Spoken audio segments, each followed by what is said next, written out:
Hello and welcome to Mecha's Metamakers. Uh, can you please introduce yourself? Hello, I am TheCosmerian. You probably know me from the Tiny Leaders YouTube channel. I do a bunch of stuff there, but I'm also a core member of the Tiny Leaders Reborn committee, as well as a very avid player of Tiny Leaders Reborn. I was one of the 16 competitors in this event, and so was Mecha. Hi. All right. So, to give you kind of a rundown of how this is going to work, I have a general uh, kind of flow of questions, and you have said Yeah. that you also have your own Um, set of notes that you have taken down.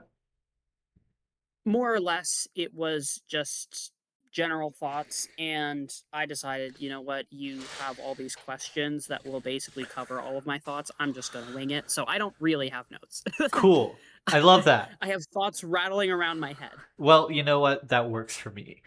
Uh, so Excellent. I guess kind of as a baseline, what the hell is an SCT? How do you qualify for one? And why is that a thing that you would want to do? Yeah, absolutely. So, the SCT is the Second Chances tournament that we do on the Tiny Leaders Discord server. It is uh, specifically Mike's idea. Mike has been running it for, I believe, 2 years now. Um, 2 years going on this might be three the very third year. rapidly. Yeah, Yes. yeah.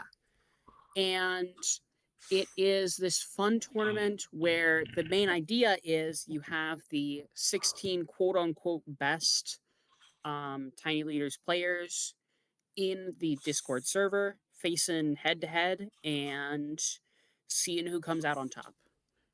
The actual thing is just a big double elimination bracket where each week we see a player.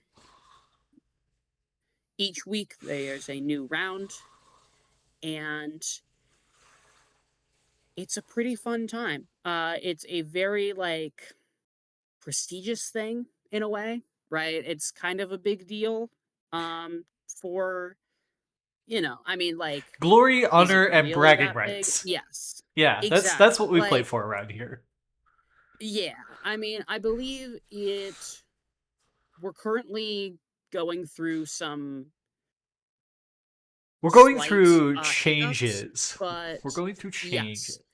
yes. But I believe historically there was some form of cash prize. Yeah, Um, but so Mike very generously in the before times would pull money yes, out of his own back pocket to support SCT pricing. yes, But Mike had a kid, so you know how that goes. No more yep. money. And um, quite frankly, I mean, it's it's all right. yeah, Uh, I think glory eventually, and honor. I mean, that's enough for yeah, me. yep. I mean, Bragging rights. eventually we do want to get some we've been talking about getting actual money that we can use for the Tiny Leaders committee stuff, which would probably involve some form of fundraising tournaments. Um, I but I I, I also want to that's a get. whiles away. Yeah, that's like a work in progress thing, but we Yeah, we might circle back around to that later in the show. yeah. Um, So the SCT, the way you qualify is there are these 3 months of qualifying leagues, usually. There's actually two ways to qualify. The main way is through the leagues, where about 3 months before the SCT, there's going to be a qualifier season where we have these monthly leagues that we do every month on the Discord server. And most of the time they're just, for fun, for glory. Um, and here it's for extra fun and extra glory. yeah, um, And so the people with the best scores from those 3 months, the 14 best people will be eligible to join the SCT. And then you have a you have two wild card slots, which are going to be the top two players from that same period of time in the Weekend Tiny Brawl server. Um, and that is a server where it's more casual round robin events every week. But, it's the sort of thing that adds up. And generally speaking, it's just a nice backdoor way to get into the SCT. I myself Um, have qualified for a fair few yes. SCTs through the WTB. Yep. And why this matters, other than being like, you're the quote unquote 16 best players from this time frame, the top players from the SCT get to go on to the Tiny Titans event, which is an annual That event. so we have changed that. Now it Yeah, is the more wins you accumulate in SCT, the more points you get, the more you can go have a chance at going into Titans, but it's not the top four anymore, as I yes, I understand know it. it's not the top four. It's, I believe, basically a running score system where the top like 8 best win rate across the two SCTs. There is a spring SCT and a fall SCT. Um, or more realistically, a summer and a winter one. But yeah, Close you know how it enough. is. Um, and yes, so there's a new system in place where in the old system you were able to join an SCT only if you had not gotten the top four of the previous SCT. So this is for the fall SCT, because the top four of each event would go into Tiny Titans. Hmm. And this is now a slightly different system that we're messing around with for this year. And who knows what we'll be doing next year. Uh, Someone else will be running the SC. Is that public yes. knowledge? Yes, that is public Okay. knowledge. Yes. I was like, wait a minute. Maybe I should shut my Yep. mouth. Nope. Okay. Yep. Um, cool. Uh, So for me, I would say that the SCTs, as a just a player and not, I'm not a fancy member of the rules committee or advisory or whatever. I just play here. Um, it's been overwhelmingly one of the more positive Tiny Leaders experiences that I've been able to have. Um, Not only just playing in the leagues, but also like playing and getting to kind of as a Spike lean forward in my gamer chair and be like, I want to be the best. I want to win the whole dang thing. I have managed to accomplish that goal one time, um, and honestly, even with or without prizes, it's still been really, really fun to do that. Um, So I think that kind of bridges us very nicely into our next question, which is that both of us, I would say, are pretty respected players within the community. I would even say both of us are pretty high tier players within the community, being pretty generous on my end. Uh, so I wanted to ask, uh, since we've now been able to kind of look at the deck lists and see what everybody has been playing, and I've really actually got a lot more to say because I've taken the time to look into each one of these 16 lists uh, to prep for this. What was your overall opinion of the meta contained within the SCT uh, as a player? Yeah. So I kind of expected a lot going into it. This is one of the big things you need to understand about tiny leaders metas in general is, one, they vary drastically meta to meta. Uh, Absolutely. The Discord meta is a decently big meta, but there are metas in Mexico, in Chile, in Northern California. There are all of these separate metas that are their own little microcosms. Yeah. And so viewing SCT from a, you know, greater meta and angle is a bit tough, but it is very easy to look at it as an extension of the Discord meta Yeah, because that's really where I'm Discord players. trying to ask Yes. is what are your thoughts on this micro or more So, macro Discord meta overall? yes. So right now, for about the past year at this point, we have been pushing more and more into a combo based meta. Hmm. For a very long time, it has been very mid range centric. And now we're seeing more and more just players picking up combo lists.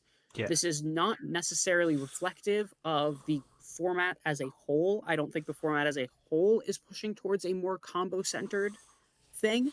It is just what people in the Discord choose to pick up, which is going to absolutely. be the case for basically every single meta and how it is formed. The vast majority of it, while obviously a the strength of a deck and the strength of like new cards affecting those decks are going to be a big factor in what people play, but a possibly equally as big factor is just what people want to play. Yeah, um and so you have a lot of the players that are in this SCT that are known for playing very specific decks. absolutely. And there are other players that are maybe known for playing like three different decks. And so, And then there's the like three of us that play. Uh, yes, all of them. yeah, yes. So it really is something where you can kind of go into it having an expectation on roughly where people are going to be at. And given that the Discord meta has been very combo centered, I am not surprised at how combo and control centered the SCT ended up being. So, Now, that's not to say there are other archetypes in there. There were plenty of mid range and aggro decks, um, but a lot of the decks that people were kind of sweating about and keeping in mind when building their decks and their sideboards were the combo and control end of the spectrum. so for context for you, dear viewer, this tournament started in May, so about 2 sets ago. um, Yes. Meaning that some tiny leaders that are now legal uh, weren't legal yet, or some pieces for decks that are present in decks now weren't printed.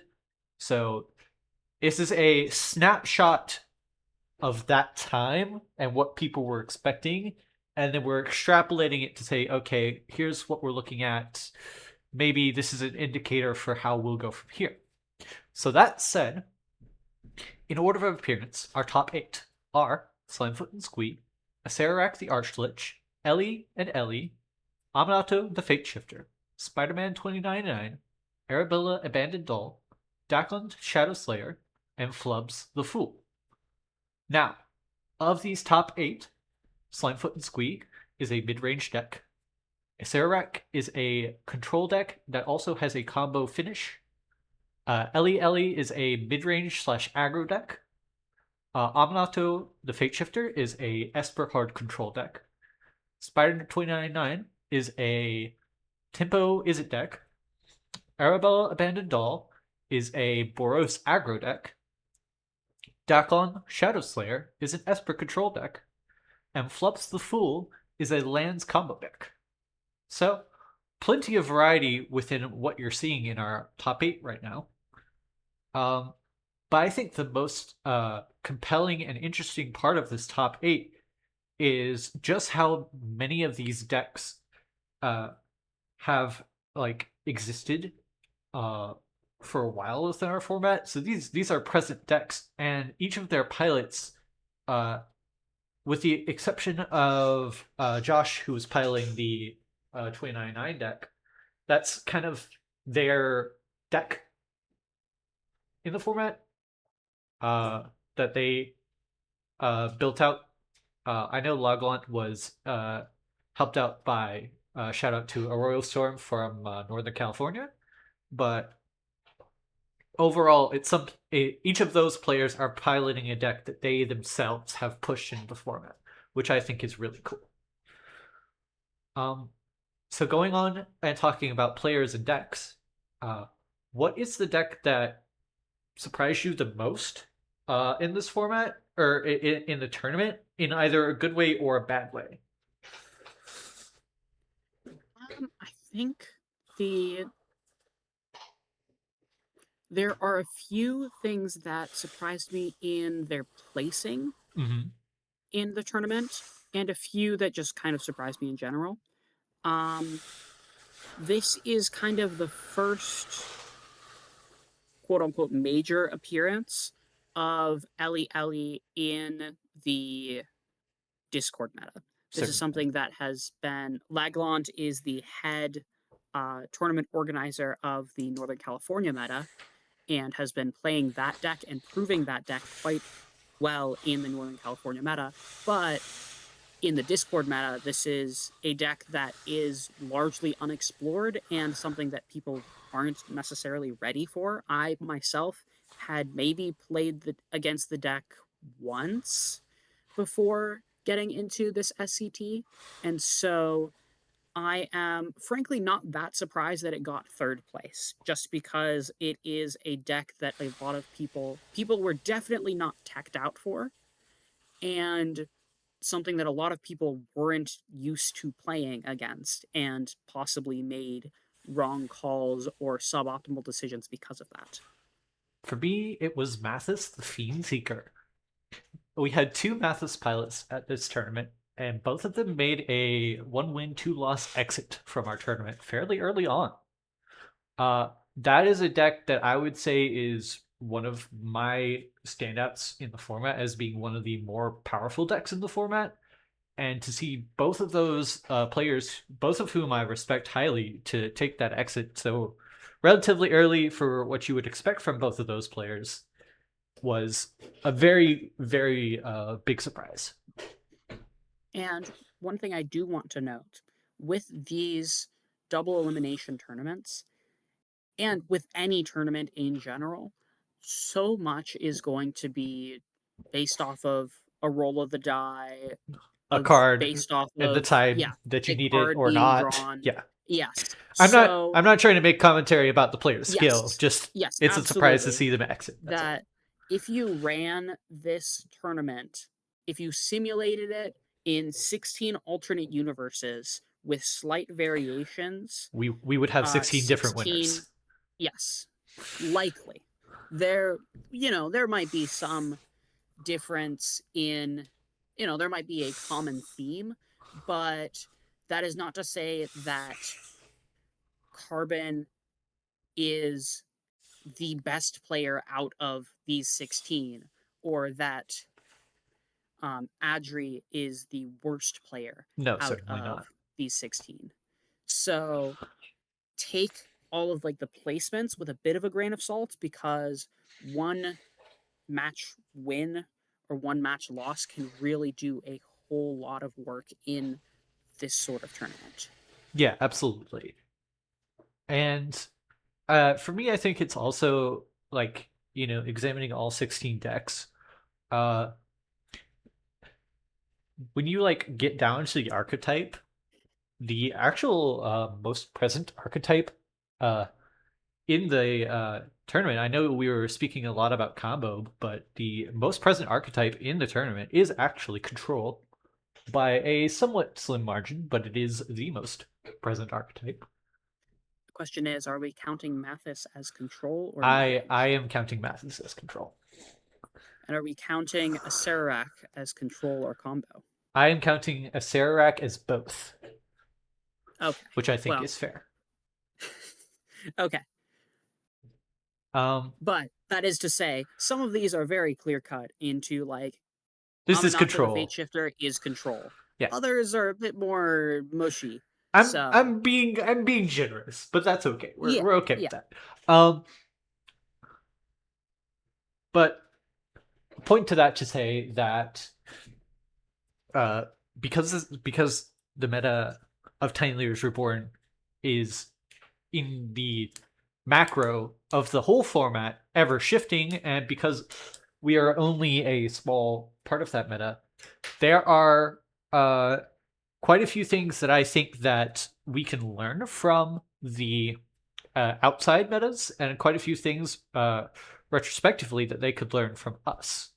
Uh, but absolutely. I think we will get to that a little bit later on. For now, I want to ask you as a player, or because I know that you had the chance early on to assist with some of the live streaming of matches. What was your most positive experience in the tournament itself? Ooh. So as a player, I very much enjoyed all of my matches, right? I ended up landing at this says 11th place, although there's, a bit of ties, like four people got 1-2 drops. Mm-hmm. Um, so, you know, 11th place or ninth place, you can count them as essentially equal.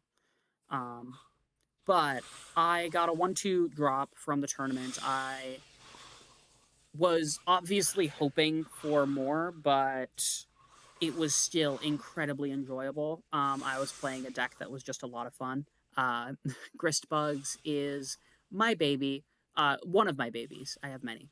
Um, and it is a always just a blast to play it at a high tier competitive level because of the sheer anticipation of the deck and the amount of calculus that you as a player of the deck uses and that your opponent uses. I believe, what did I flip something like 22 bugs?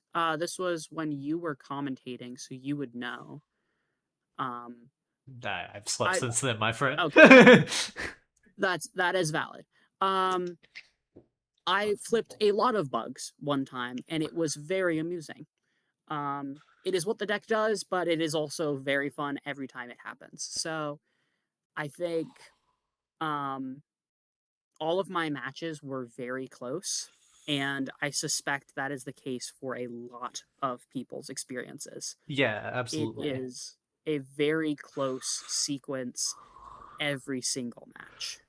For me, I did an O2 drop because I was kind of in an awkward place going into this SCT. There wasn't really a deck that I wanted to play, so I kind of just uh took a bag of decks and shook them all around and picked one out, and it happened to be a Serac the Archlich.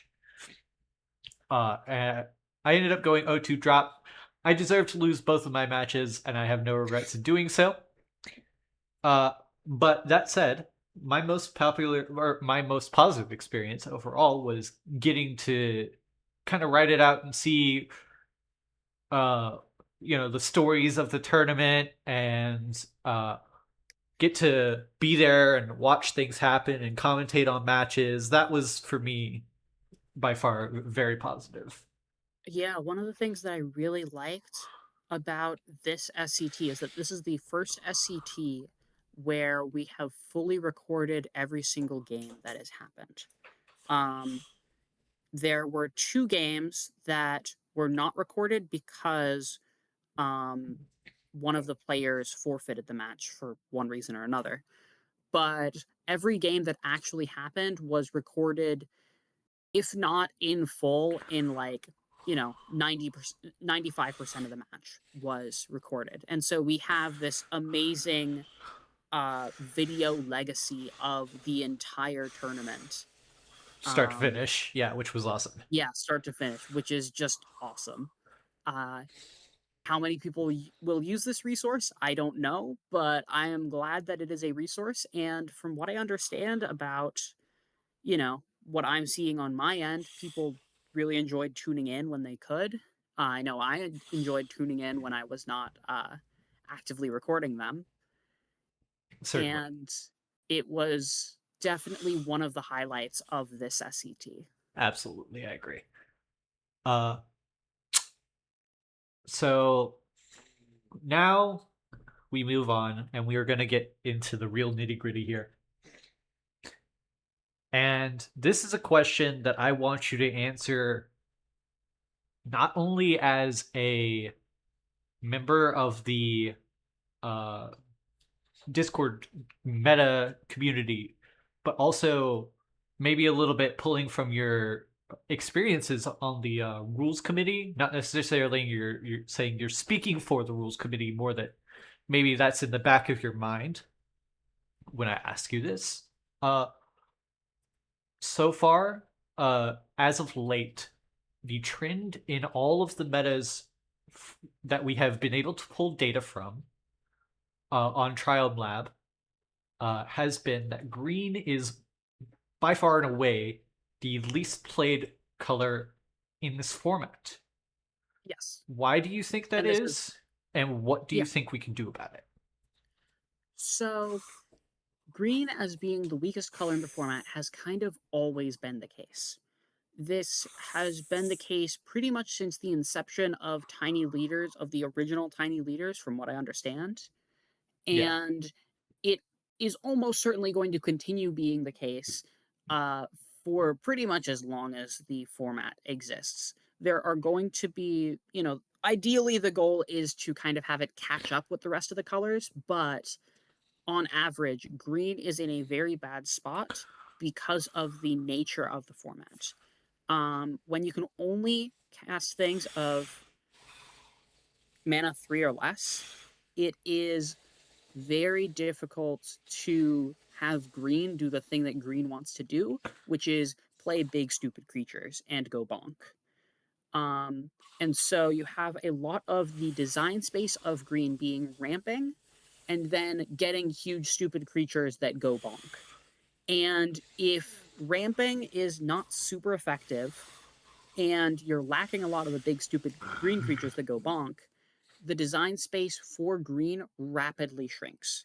And so you have plenty of decks that are good and are in green, but are often using green selectively and using the hybrid colors of green. So, like, Golgari is a very tried and true color combination in the format, and something like Jund literally just won this tournament, is also very good.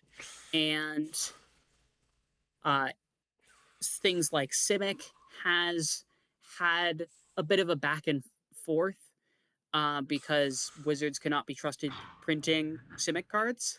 So you have basically like either this doesn't do much or this is like one of the best cards in the format.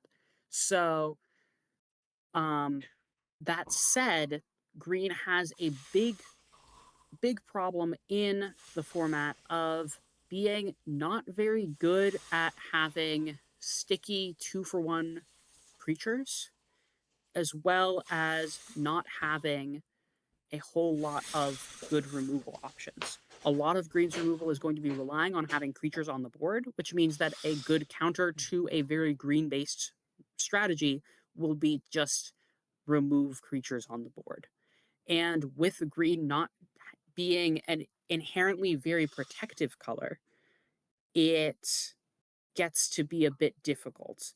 And when you have a bunch of fight spells that can be countered by just removing the creature before they remove yours, uh, green's good removal also rapidly dwindles. So green is kind of squeezed from all angles in this format, and that is why you're going to see it be at the bottom of the color distribution list fairly consistently. As to what we can do about it, there are a few cards in the ban list that could probably come off the ban list for green. Now, we have a testing process for unbans, and it is something that we are working towards and working through. It's a slow process, but I mean, it's the type of thing where the rules committee does not want to be too hasty, and we don't want to unban something without any data to speak of. And so, green cards on the ban list could come off the ban list, and that would strengthen green a bit. But that's probably a slow process and also will not fix everything about green's kind of shortcomings. So here's what I think. Yes. Everything you said about the reasons why green is not strong, I agree with. I want to point out for the viewer here that we have four green decks uh, in this tournament. Uh, one of those is a duplicate deck of two. There are two Slimefoot and Squeeze. Then, of course, we have Grist the Hunger Tribe, which is more of a combo deck and doesn't really actually use green for anything, but it also doesn't really use black for anything. It's just kind of those are the colors that Grist is in, and Grist does the thing. Yes.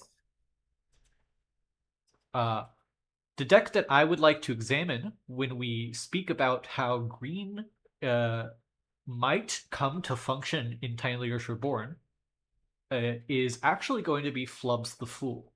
Because in Slimefoot and Squee, green is a tertiary color that's used most often on a spell with one or more colors and a few mono green spells, but most of the time it's a two-color card that the deck wants that just happens to have green on the card. Whereas Flubs the Fool is playing a lot of actual green cards because it is a lands-based strategy. It's just something that green is good at. So looking into that deck, there are a lot of typical lands in this format fare of you have your Aftermath Analyst, you have your Elvish Reclaimer, you have your Rabbit Apex Excavator, you have your Sylvan Safekeeper. You know, a lot of cards that you're like, yeah, that's a thing that lands does in other formats too. But this is a lands-based combo deck trying to win the game with a Merit Lage or by having an infinite number of land enters the battlefield triggers to ping out a game with Tanook Memorial Insight, achieved via Shifting Woodland and Aftermath Analyst combos. So what I want to examine for us is green as the potential combo color of the format. Now, Flubs the Fool was the green combo deck in this particular tournament that had success. But there are also several other green-based combo decks that are ever present in the format, such as Rocco, Cabaret Caterer, Marath, Will of the Wild, and more recently, some experimentation with Tyvar has also been present. And you spoke a little bit about the potential for removing some of the green cards from the ban list. With the potential idea of green being a combo enabler color in this format, do you think that that's something that you would feel comfortable with as a player?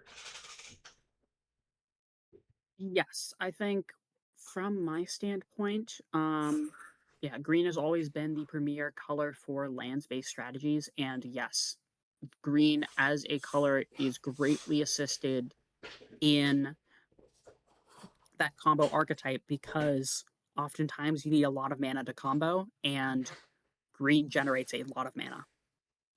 And a lot of the cards that we're seeing on the ban list, things like Hermit Druid or Hold on, let me pull up the ban list. Earthcraft, Rafellos. Earthcraft, yes.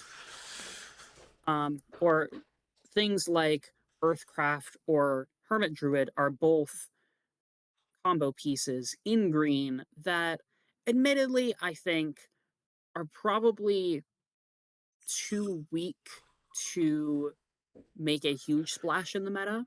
But at the very least, if it does make an effect on the meta, if they get unbanned, I suspect, and this is, keep in mind, we have done approximately 0 testing on either of these Yeah, we're cards. not speaking as if They're, this is going to get unbanned. This is yes, just a hypothetical for right now. they are on the list for unbanned testing eventually. When they will be tested, right now we're doing it democratically. So, like, all the unbanned testers get to vote on which card they want to see unbanned most. And so, I don't know. Depends on how they're feeling. Yeah, And those cards, if my suspicion is, if they make an effect on the format, it will be to help bring new combo decks into the format and bring new green combo decks into the format. certainly. And I think that's a positive thing. Will that solve some of the fundamental issues with green? Probably not. But it will, help even things out. Uh, this is not SCT related, but the most recent Reborn Rumble had a color distribution of 92%, 82% red and 12% green. So that's kind of like the biggest percentage difference we've seen so far. Now, obviously, again, that is a different meta, and B, people's general preferences.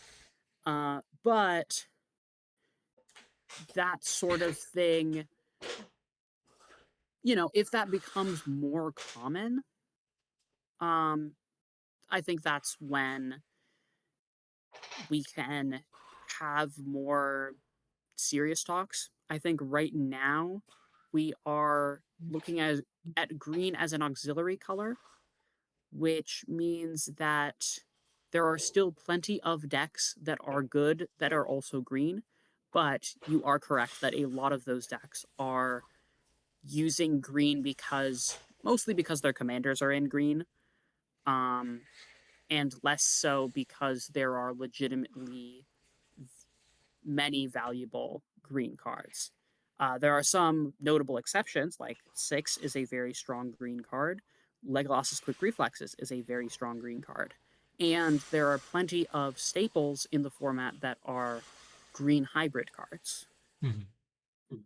But overall, yeah, green is in a bad spot. I think doing some unbanning will help it, but not necessarily solve the underlying issues. I do like the idea of green being a combo oriented color because, yes, in this format, a lot of the combos that use green are fairly intact. Like lands save a couple of cards. The legacy lands shell is pretty much wholly intact in this format. And Lands. so, yeah. Sorry, I didn't mean to interrupt you. Yeah, and so lands is just always going to be in a good place, as well as operating on a very unique axis. And so I suspect lands as an archetype isn't going to be going anywhere, and lands doesn't really exist without green. Yeah, I have actually helped Zerkrown, who was the pilot for the Flubs the Fool deck that we're speaking about with the deck list, and I have played a fair amount of lands in this format myself. I would say that I am bordering on a green based combo specialist. That's kind of what I do here in our format. Um, that's the decks that I tend to find myself enjoying the most, which is why I was willing to be a big proponent of green's identity becoming this is the color that you go to if you want to do combo stuff. Um, because I think that the reality of the situation is that Wizards of the Coast are simply going to continue to leave Green's identity as it is That's not going to shift. And so when we ask the question of what does green do in our format, I think the answer for me personally should be green is the combo color, kind of like Grixis and CDH. Green plus whatever other colors you add with it. Um, Speaking of uh, amounts of colors being played and about the relative strength of colors, I want to kind of tackle 2 to 3 colors at once now with this next question, which is in this tournament, we saw 69% black, 69% red, and 44% white. We had one we had 3 Mardu decks and 2 Boros decks running the table, as well as a Rakdos deck.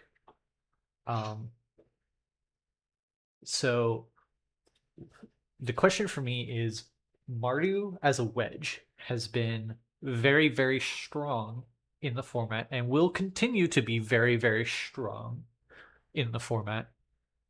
If we ever decide to say, as a broad, looking at it from a broad perspective, maybe we wish to, instead of powering up green or blue, we wish to power down some of the cards out of that wedge.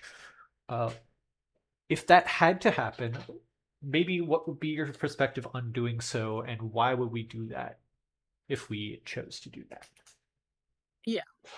I think for me, from doing a brief jaunt, obviously I have recognized that yes, the Mardu color wedge is an incredibly strong wedge, um, for a variety of reasons. Most, the main reason is that each of the individual color combinations are going to be viable. And that is not necessarily the case across every single 3 color combination.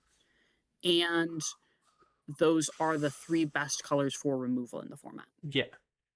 Um, I think from my brief jaunt around different metas, it seems to be a little bit more consistent that the Rakdos color pairing is going to be more dominant. I know Yes. that in Northern California metas, you are seeing blue actually taking the place of white decently often in being the 3rd best color.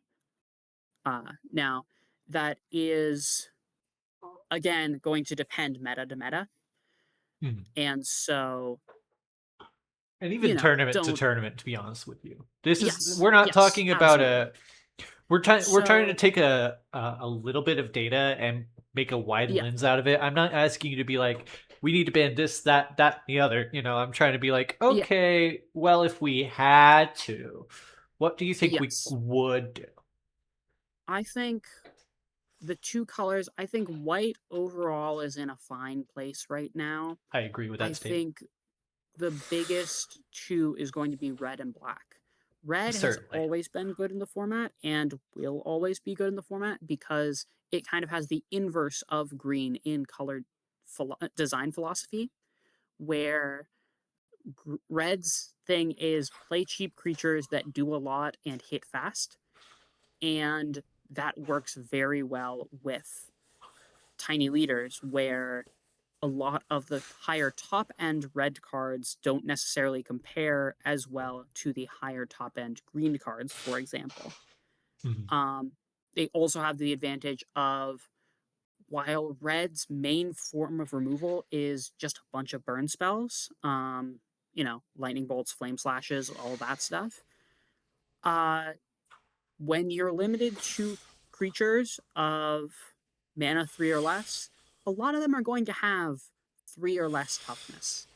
Um, and even more are going to have 4 or less toughness. You're not going to have that many that are going to be of toughness 5 or greater, Yeah, because I that's just can I how magic works. I can name 2 creatures in this format that are consistently played onto the battlefield that have 5 or more toughness off the base. There Yes. are creatures that can have 5 or more, but Yes. yeah. And so red is always going to be good. Black is sort of similar. I think a lot of what makes black very good is that we have so many premier removal in black that just says destroy or exile target creature or planeswalker often of mana 3 or less. And so you have this crazy combination of things like Fatal Push being a good like one drop removal. Cut down also hits the vast majority of creatures in the format for similar reasons as to Lightning Bolt. Um, and then you have 2 mana having, I think, what is it at this point? 4 perfectly playable and quite powerful 2 mana unconditional removal in the format. Um, and so It's if actually I 6. were There are 6 now. 6, Yeah. okay. So what is it? We have Long Goodbye, Eliminate, Anoint with Affliction, Death in the Family. What are the other two? Sorry. Uh, if you're just talking mono black, Yeah, yeah. those are the 4, and then you also Okay. add a braid into that, Abrupt Decay or abrupt decay. and Yeah, I misspeak. yep. Uh, Yeah. which is actually 5. I can't count, but that's Okay. never Okay. mind. Yes. I can count. I can only count to 4. I'm sorry. Yeah, yeah. We're playing tiny leaders. You don't have to count past 3. Yeah, exactly. That's Um, them's the rules. so I would say if we were to power things down from those two, I would mostly take it from a creature angle. Mm-hmm. I think those two colors have two very powerful 3 drops that are a remove it or immediate or remove it immediately or die type of threat in Barrow and Broadside Bombardiers. Yeah. Um, Other colors sort of have that. I mean, blue has Abhorrent Oculus, but Abhorrent Oculus also doesn't quite have the nonsense keywords that the other two have. Um, so yeah, I think that would be the places I would look. Um, those are things that have been talked about in the past.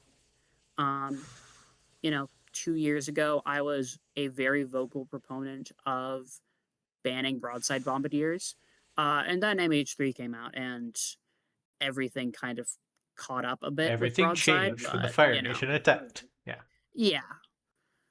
So yeah, those would be the 2 cards that I would look at if I were to power down a color in general rather than a specific top performing deck. Yeah, I think most of the time the rules committee as a whole ends up going after things that are making decks too good, but um, sometimes I like to try to examine things from other angles, which is why I ask you about the wedge specifically. Yeah, absolutely. For me, I think that I utterly and wholly agree with you. In both broadside bombardiers and Baragorf could get lost, and I would feel nothing um, but joy and glee. Uh, I also think that I would like to see more discussion around banning Fatal Push and potentially banning Corey Steelcutter. Those 2 cards for me are like they're both like highly efficient standout cards within those 2 respective colors, both for different reasons. Um, that like those are the ones I'm like, well, we might take away one of the 3 different 1 mana uh highly efficient removal spells from black and see what happens, and then you know, obviously Corey Still Cutter is banned in uh was it 2 or 3 formats now? So I think there's potential for it to be banned here as well.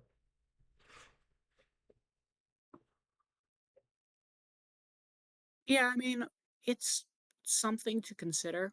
I think those two cards are probably lower on the list than the big three drops.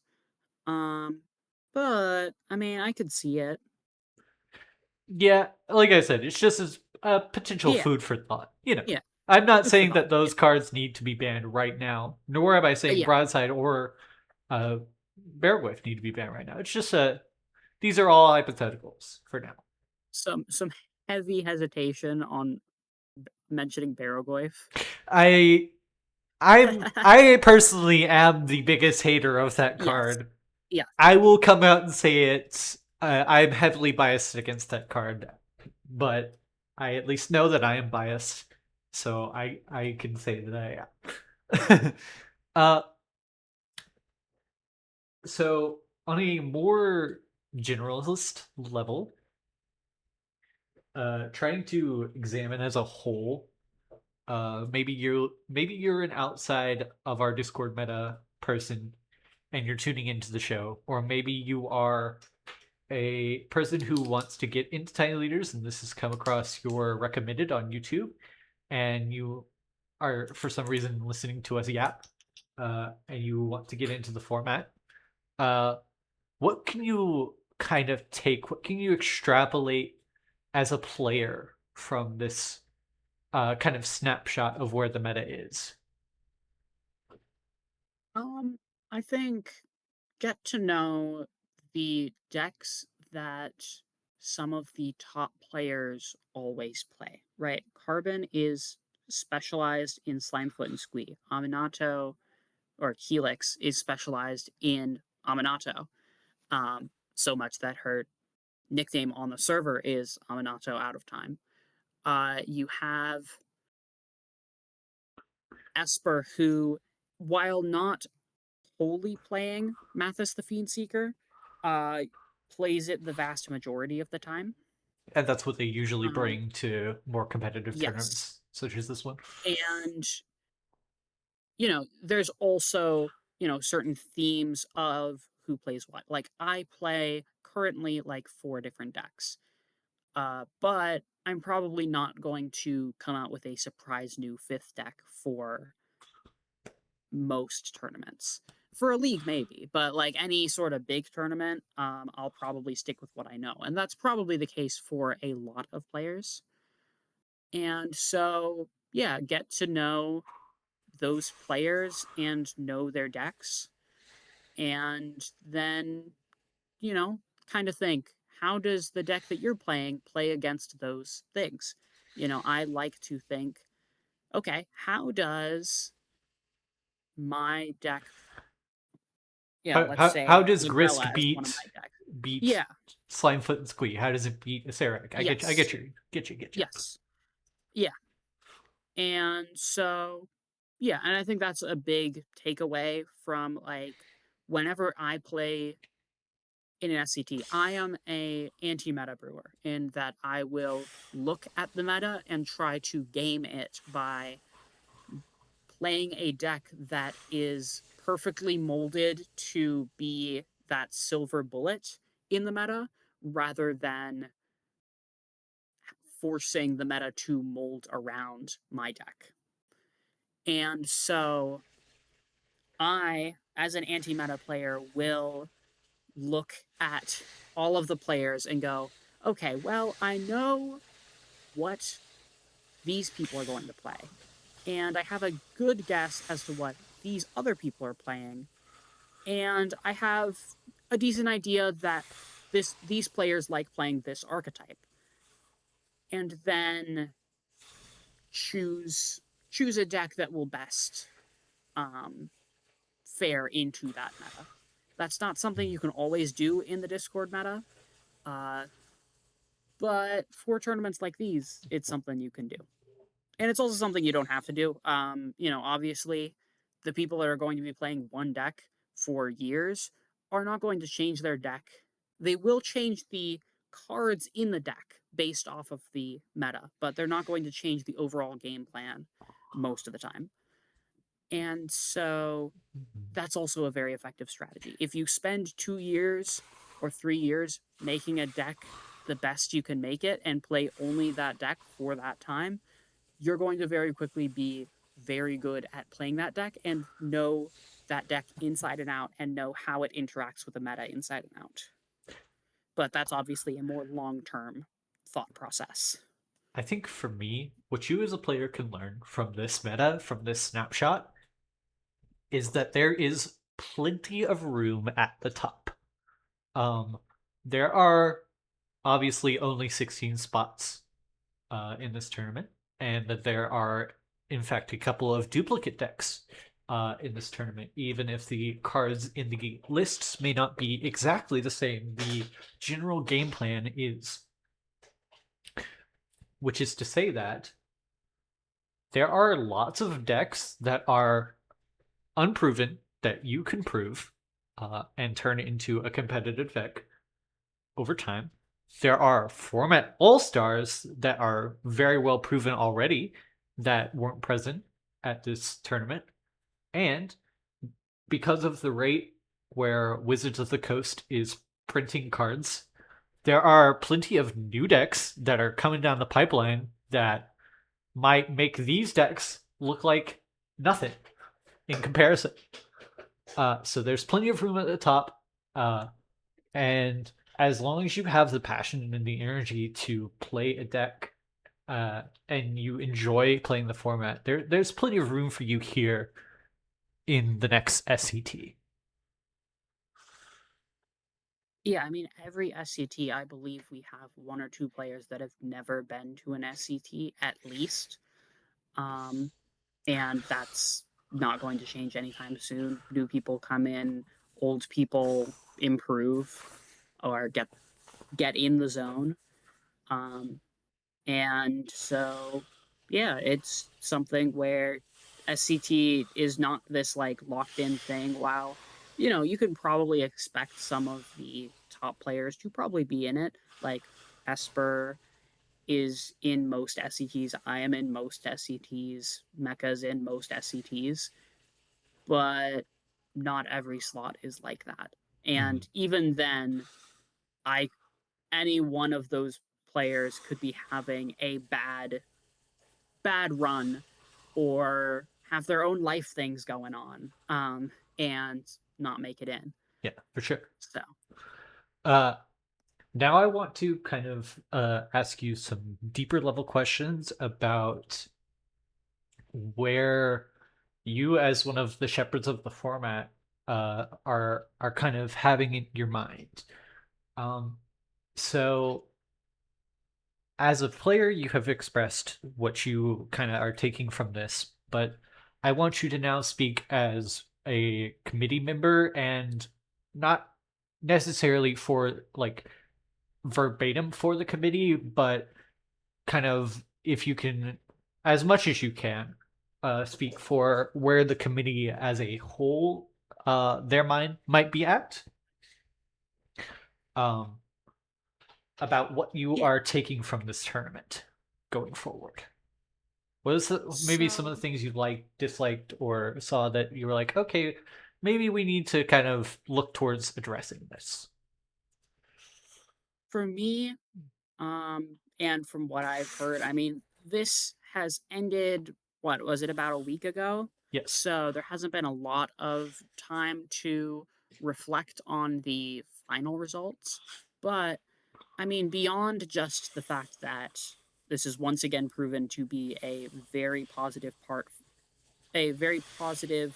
thing for the community, and the YouTube channel and live streaming of it has only enhanced that. From like a purely meta perspective, um, the rules committee looks at SCTs and Tiny Titans very closely Mhm. for like when we are considering bans and possibly unbans. looking at, okay, how did these decks do in these top tournaments? And I personally think that, with my personal philosophy that every match is going to be in some way a bit of a coin flip. Um, looking at it too hard, I think ends up actually hurting the format rather than helping it. Like, I would not be surprised if there is a citation of, if we're considering the strength of Slimefoot and Squee, talking about that Slimefoot and Squee won this tournament, Hmm. right? And using that as a potential data point. I personally don't like that approach because, again, you could just run this tournament up 16 different times and probably get 16 different orders. And how many of those ends up with a Slimefoot and Squee deck on top, I don't know. Um, but this is only one of those outcomes that we're looking at. Um, in a similar vein, you could right now, we're looking at Yoshimaru and Rograk very carefully. And there was only one Yoshi-Rog player in this tournament, and they landed in that 12th to 9th place range. Does that mean that it's not a good deck? No. But do I think that could be used potentially as a data point to potentially say it might not be as bad as people are possibly arguing? Maybe. I don't think that's a particularly healthy thing to do, but it is something that I have seen done in the past. Yeah. Um, but that is not to say that we should not look at any of the data here.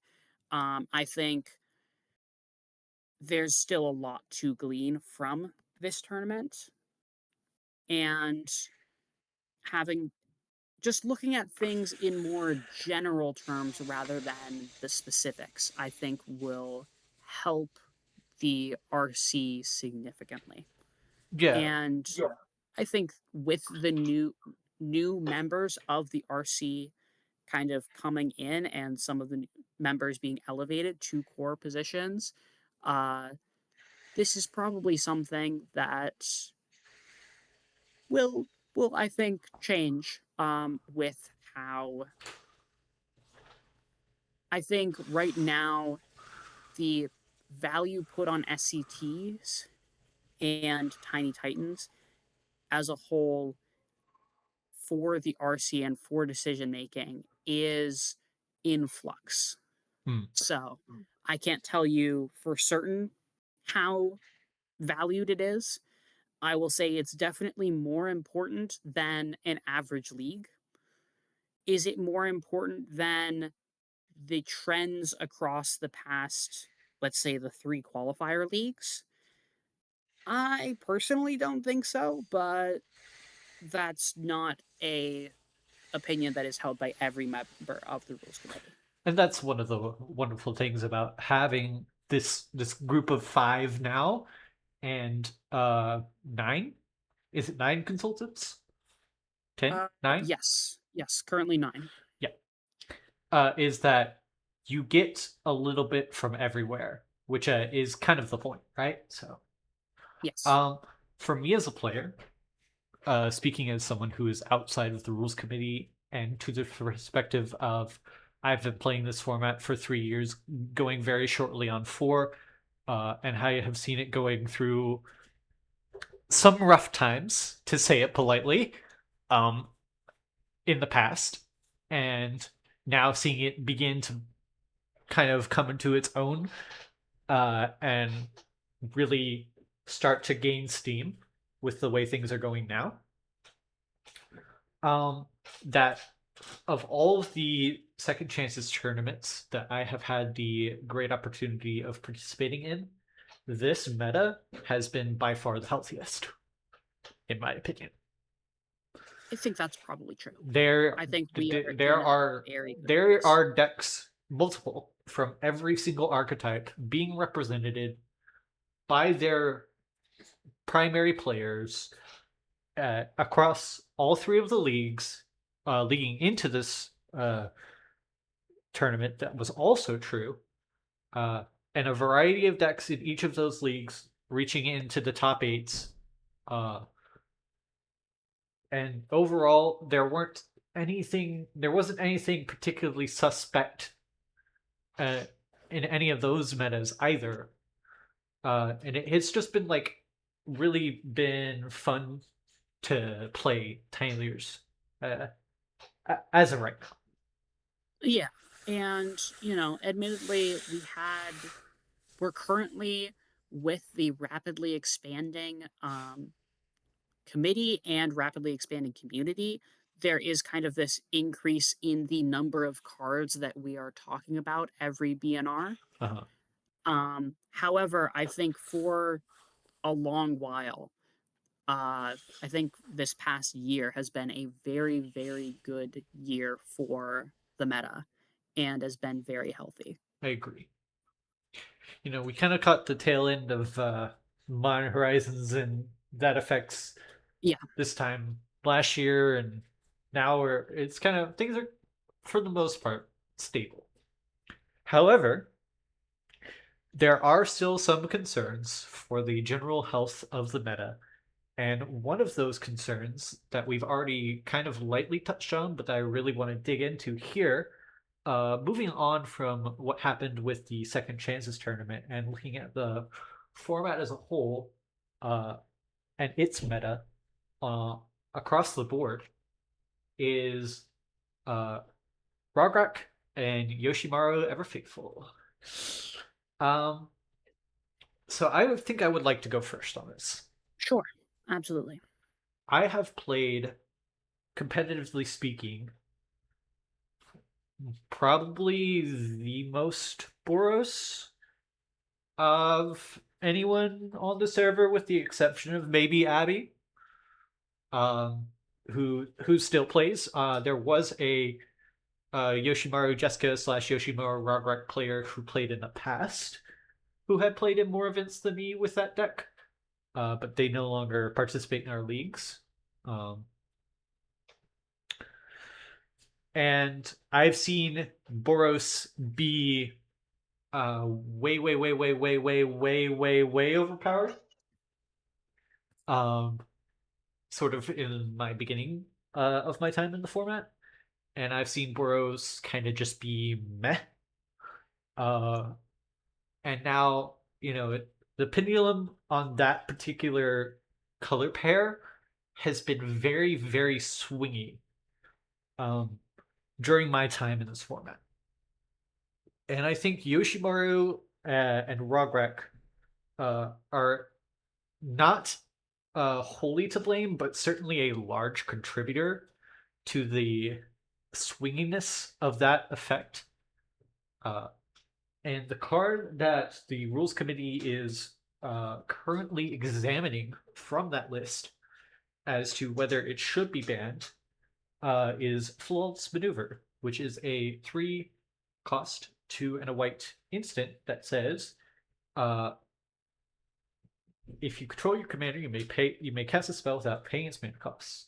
Creatures you control gain indestructible until the end of the turn. Which obviously, when you have a 0 mana cost commander in your command zone, is essentially always online. I have personally, in the past, called for that card to be banned.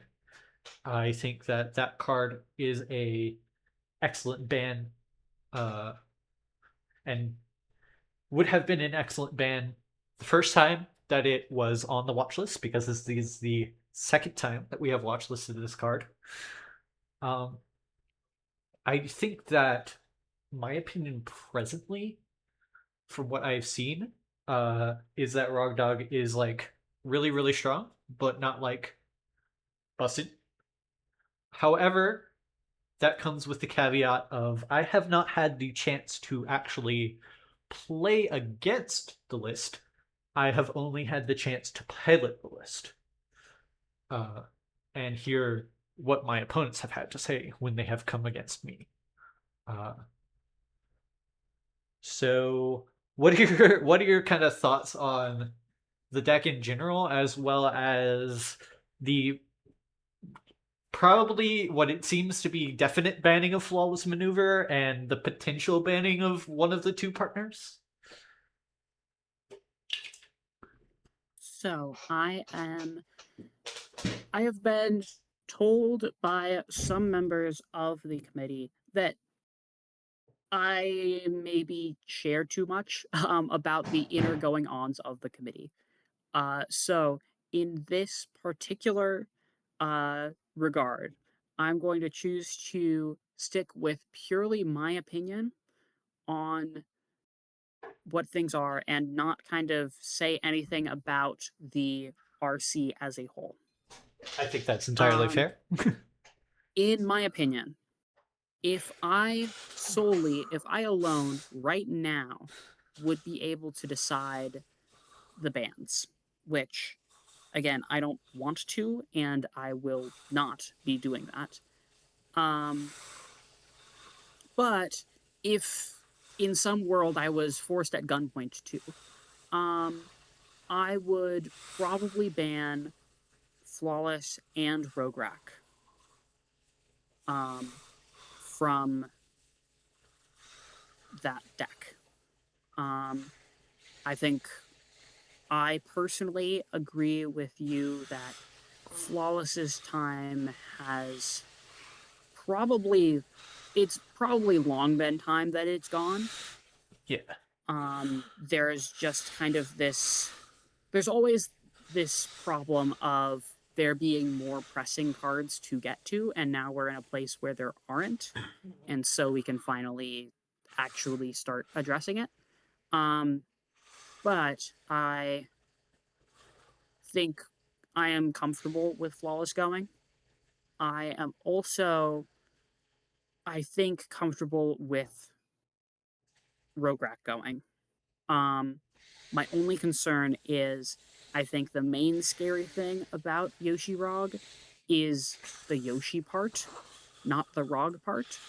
But the only worry I would have with that is that Yoshi, while being a better card and a more central part of that deck, is also a more central part of a variety of other decks. And that's kind of the complicated thing of if we want to ban a partner commander, we have to consider every single deck that we are going to be affecting.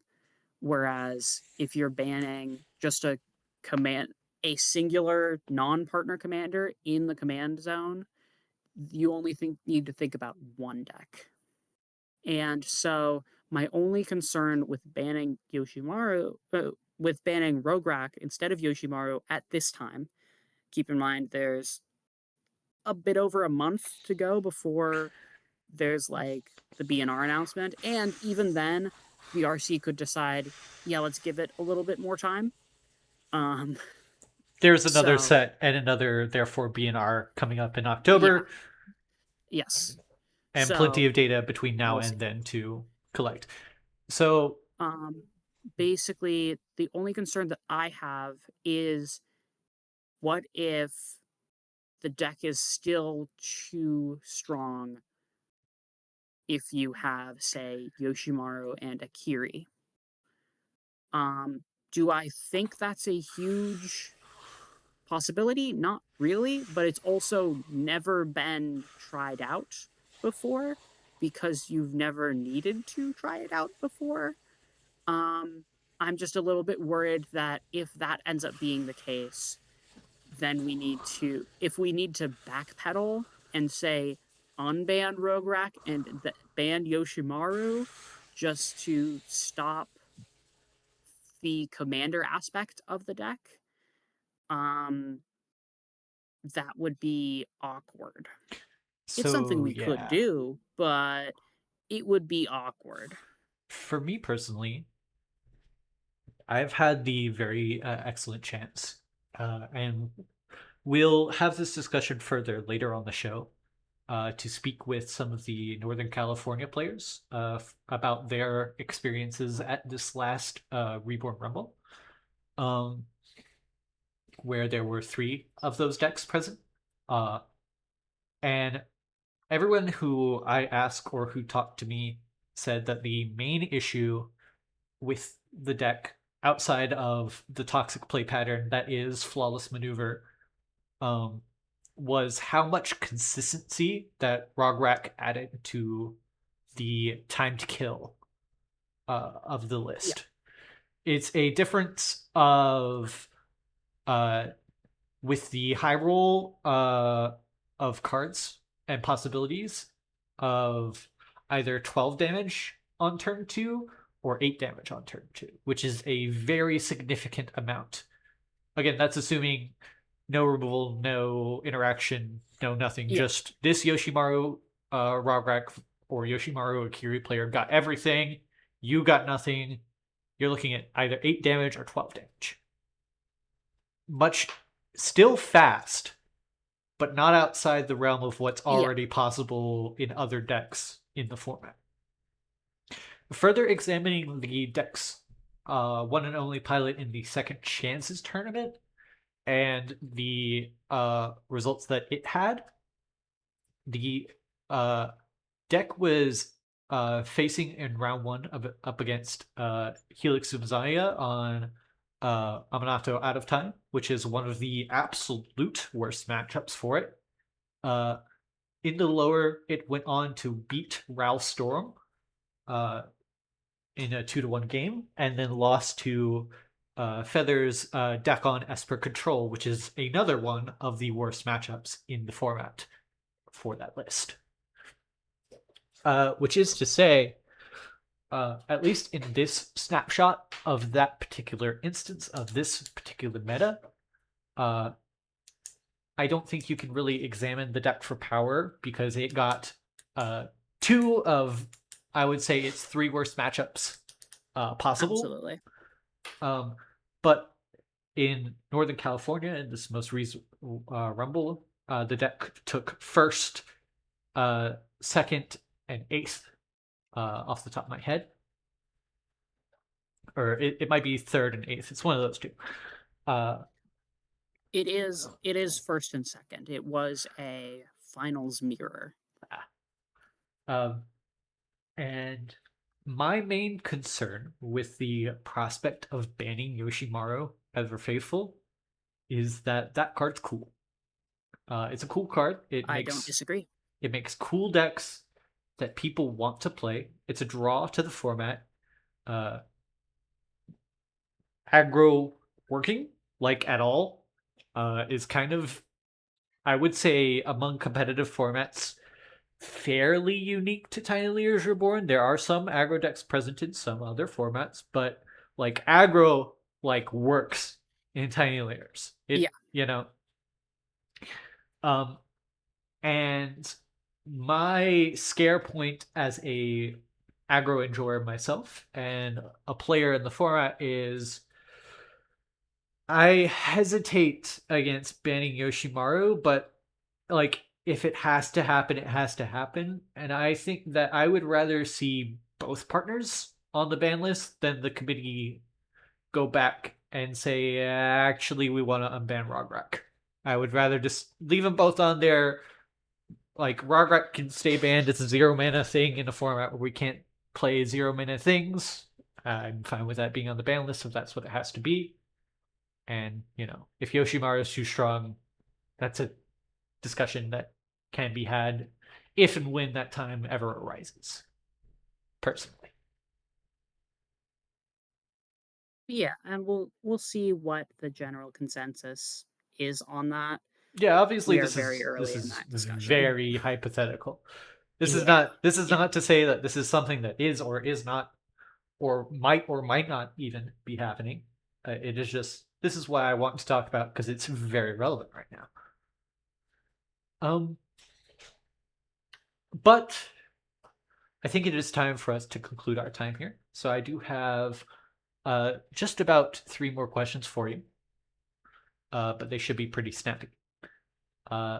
So if you had to, on a scale of 1 to 10, score the Tiny Leaders Reborn meta from this time, the last 3 months, and may, uh, on a scale of 1 to 10, for format depth, meta fairness, and the amount of fun that you can have playing this format, on a scale of 1 to 10, where would you put it? Um, so keep in mind I am very biased. I Obviously. basically So both of only us are. play yes, but I basically only play this format and sometimes Commander and sometimes Draft. So I do not have a very, in comparison to other formats, I don't have a very broad idea. But in comparison to previous Tiny Leaders metas, I can very comfortably say that this is one of the best places it has ever been. So for depth, I would say maybe 9, maybe 10 out of 10. Fairness, I would probably go somewhere between 8 and 9. Um, and for fun, I would say, yeah, in that 9 or 10 range. Um, For me, I think yeah, it's like for depth, I'm actually a little bit lower on the 7, 7, 8 kind of end. Uh I think that there just are factually some things that can be shored up in terms of, and especially the glaringness of, for me personally, like if I could pick one issue for the rules committee as a whole to address over the next 3 months before SCT fall, it would be what does green do? What do with green? Um, I know that how the unbanned testing works. I'm an unbanned tester myself. I know the process is slow, but uh, that would be like one of the things that I would want looked at the most to improve depth. Fairness, I would say, for me, it's probably right in that 9-10 range. I think that there's no one deck from that time period that's like really a standout of, hey, this needs to like go away. Uh, and there are plenty of decks that are, perfectly competitive and fine. And for the fun scale, 10 out of 10. Tiny Leaders, always a blast. I've never not had fun playing this format. I've not had fun when certain cards were left unbanned, Johnny. But I don't know what you're talking current about. for the past while, I've never like not had fun playing this format. It's always a blast. Uh, and then I think this will be our last question, which is, do you think overall, on a like, you're an outsider looking in and you're seeing the tournament reports perspective, do you think that our meta overall is healthy? And if not, what do you think that could be potentially examined and done? I think right now is incredibly healthy. This is one of the most diverse we have had a meta in probably ever, honestly. Yeah. Now part of this is just due to the sheer number of sets that are coming out, and so you're always going to have new prospective commanders that could be potentially viable. Um, so I guess thanks Wizards question mark. Not really, but like in this specific instance, maybe. Um, but uh we've also not had any huge standout problem cards. The only one that we Well, really asterisk. yes, yes, there were two main ones. The Fantasticar was a huge problem, but we got that one quick. Um, and Light Paws was less of a problem. It was just annoying and nobody liked it. So it got what it deserved, in my opinion. Lightpaws got to join Ketramos in the "this is not Yeah, fun, we don't really want you here, go yeah, away" we zone. yeah, we don't want a new player coming into the format and like the first deck they play against to be one of those decks and them to go, maybe this format isn't for me because this sucks. But yes, overall, right now, and I suspect for like the next 3 months at least, um, I suspect, yeah, this TLR is probably the Yeah. healthiest it has ever been. Yeah. I can't help but to agree. I think we're in a positively excellent state. Uh, like I said, the rules committee will take its time and examine the card that is currently on the watch list, and Hmm. obviously has publicly outwardly stated that there are potentially more cards from that same deck that might be added to the watch list or to the ban and reserve list overall. Uh, and I have already brought up my one issue, which is green. Uh, And I think outside of that, like those are like the only two things, and the green thing's really like much less of a fix it right now, or we're all packing up and leaving thing, and more of a format as a whole. How do we do this in a careful manner that doesn't break anything, kind of thing. So I think we're great. Yeah. Well, thank you very much for having me on. It's been a lot of fun. I like yapping. Uh huh. I'm always down to yap. Um, and so, yeah, I think I always like these little retrospectives about big events in general. I am looking forward to your probably by the time this comes out, whenever it comes out, this will be old news, but the pay-in tournament that is coming up, Yes. which will be very fun. Well, actually, no, it's It's not it's pay-in; it's it's it's completely free, free. but it has prizes, I got goodies. I'm giving out some prizes. I Yippee! hope to actually get this video turned around in enough time to where I can Oh, put fun! this on the committee channel before the first. But I don't know if that's gonna Yeah, happen. I'm gonna make the best effort I can to get that yep, done, but I don't know. yeah. Um I'm going to end the recording now. Hold on. So hello and welcome to Mecha's Meta Makers. Uh Can you please introduce yourself for us? Hello, everyone. My name is Joseph Cantrell, aka Laglaunt. As I'm known online, I'm one of the four members or tiny leaders and a local play organizer for Northern California. And thank you very much for joining us this evening. Um, so, similarly to how the beginning part of the show operated with Cosmerian, we have a series of pre uh, set aside questions to kind of guide our discussion this evening. And if there are any other topics that you wish to discuss, anything I missed, you are more than free to bring them up as we go along. But let's get into the questions themselves. So, for those who might not know, what is Reborn Rumble and where do they happen? So, Reborn Rumble is a series of tournaments that happens in Northern California, mainly between the Mendocino County, Lake County, and Sonoma County. They happen in Ukiah at Sword and Board, Santa Rosa at OP Comics and Games, and very sparsely at Kingdom Games in Clear Lake. And they are a set of in-person paper tournaments with a 10 proxy limit. Is that correct? Yeah, they used to be a more high stakes event. They were about $40 entry, no proxies, because that's just what some of the stores wanted. But um, as times went on, we want to really bolster the number, so we lowered the barrier entry to $20 and upped it to 10 proxies so that people could proxy the reserve list cards that they didn't want to go Absolutely. out and buy.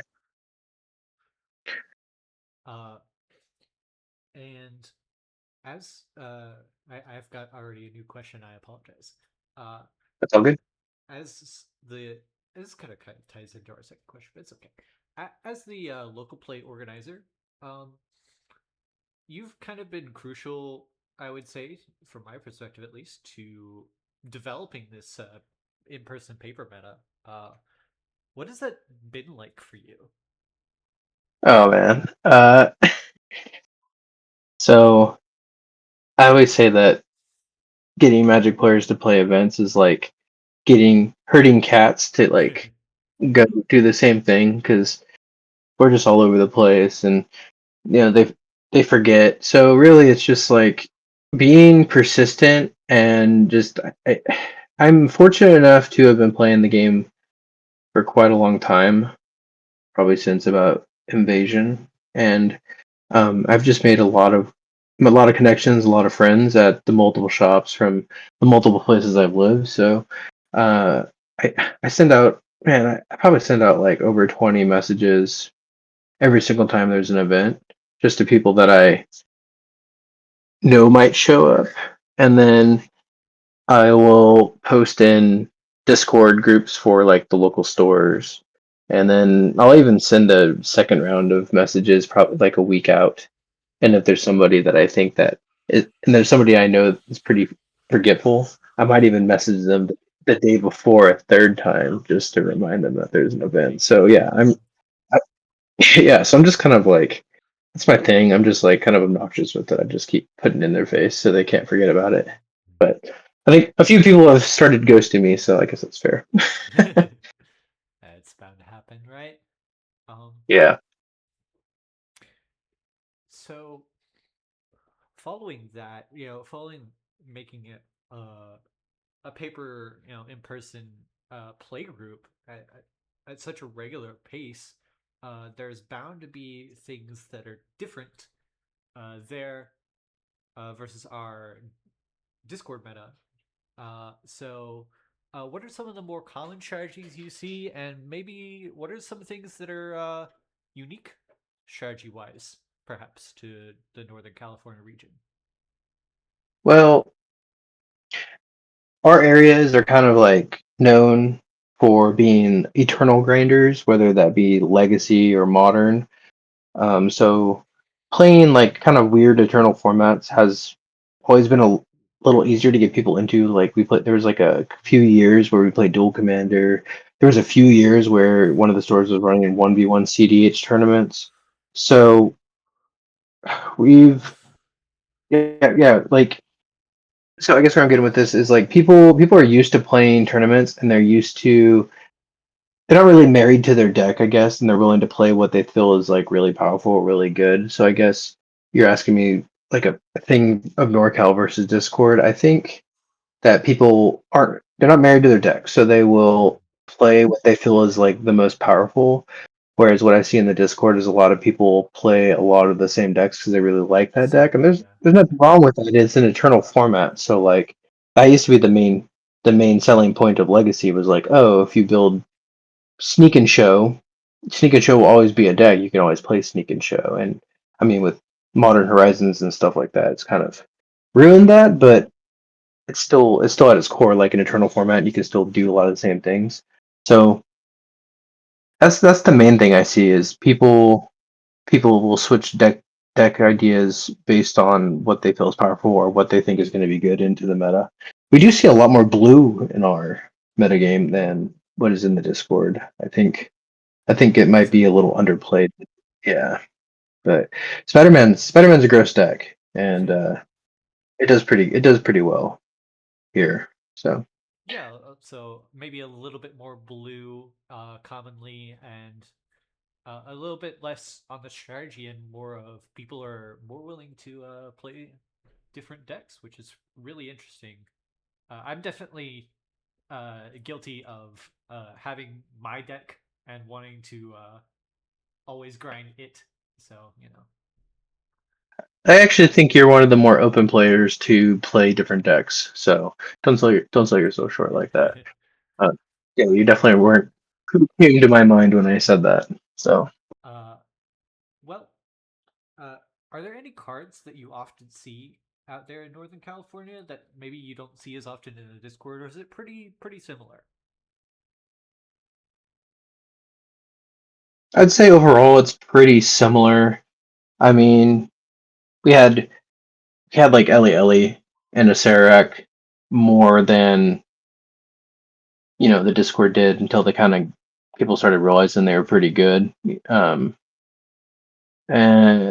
other than that, no, I don't really see differences. I guess like maybe people's sideboards they'll have maybe a couple more storm cards, storm hate cards because we have a known kind of like semi pro in the area. You guys know him as Cliffy81, but like if you look him up on MTG Top 8, he has like crazy amounts of like top finishes, and he's like one of the best legacy ad nauseum players in the world. So if he shows up, you got to have something, or he's gonna kill you. So. I will say I respect him a lot, and I'm also very, very glad that I don't have to play against him on a regular basis because, yeah, he's really good at Magic, Yeah, as it turns out. he's very good. Um, I think from my perspective as an outsider, one of the things that I like the most about being able to look into y'all's meta uh, was seeing decks like Acererak or like Ellie. I actually think Ellie is probably my like second favorite Tiny Leaders deck uh, in the format right No, now that I don't play. oh well, thank you. I designed that deck, Uh, so it's like shout out to Jesh for making my current favorite deck that I don't play, Saint Traff and Carolus. That deck is sick as hell. Um, it's pretty cool. but Ellie is definitely a close second for me. Uh, Yeah, I remember when they spoiled the secret layer. I was so excited, and I don't usually make deck lists private, but I was like working on that one like for keeping quite a the while, content and feast. then I had to have it for the tournament, and I wasn't gonna get it in time, so I knew I wouldn't get it in time, so I even went and bought like the secret layer for far too much money because like all the cards in it were not worth what the secret layer was worth. But I bought the secret layer just so I'd have the cards for that tournament. Unfortunately, I did get second in that tournament. I lost two some really tight plays from Bulldozer playing Rocco. So uh, yeah, he just got outplayed. Rocco is a very, very good deck as well. So no hard feelings, I think, from you on losing to such a skill pilot on a excellent deck in its own right. I like winning, so I was a little bummed, but Well, yeah, of course, everyone likes to win. he's one of my best buddies, so it was fine. Yeah, He deserved that. He's a really good player, and um, absolutely.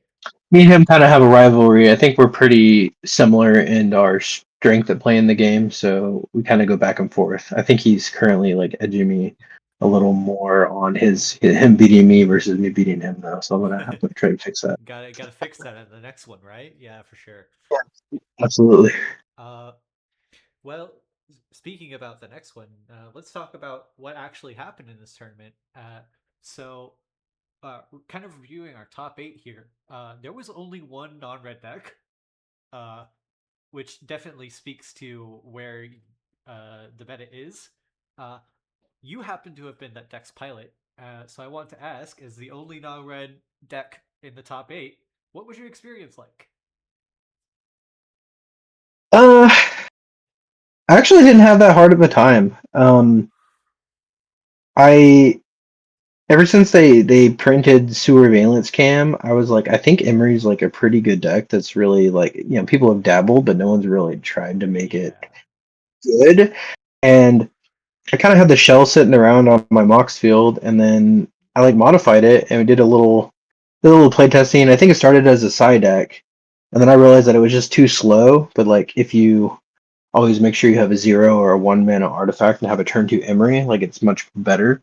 So then I started brewing with that, and actually played not so last month's monthly. I actually I lost the final match against Josh that would have got me like the 4-0 in the first place, but he got it instead. Because Spider-Man is actually pretty good when they can end of turn shoot your Emery every turn. But I was doing all right. Like Tanglewire won me every game I played it basically, and then Excuse me.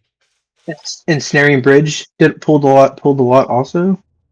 Um, the only decks I really had a hard time with, I didn't feel like I feel like I was in the game and I could have won. I was playing against Flapjack. He was on Zhao, and I don't feel like I was just got destroyed that game. It was okay. I just feel like I got a little outplayed, and that was fine. Like I didn't really feel like an underdog.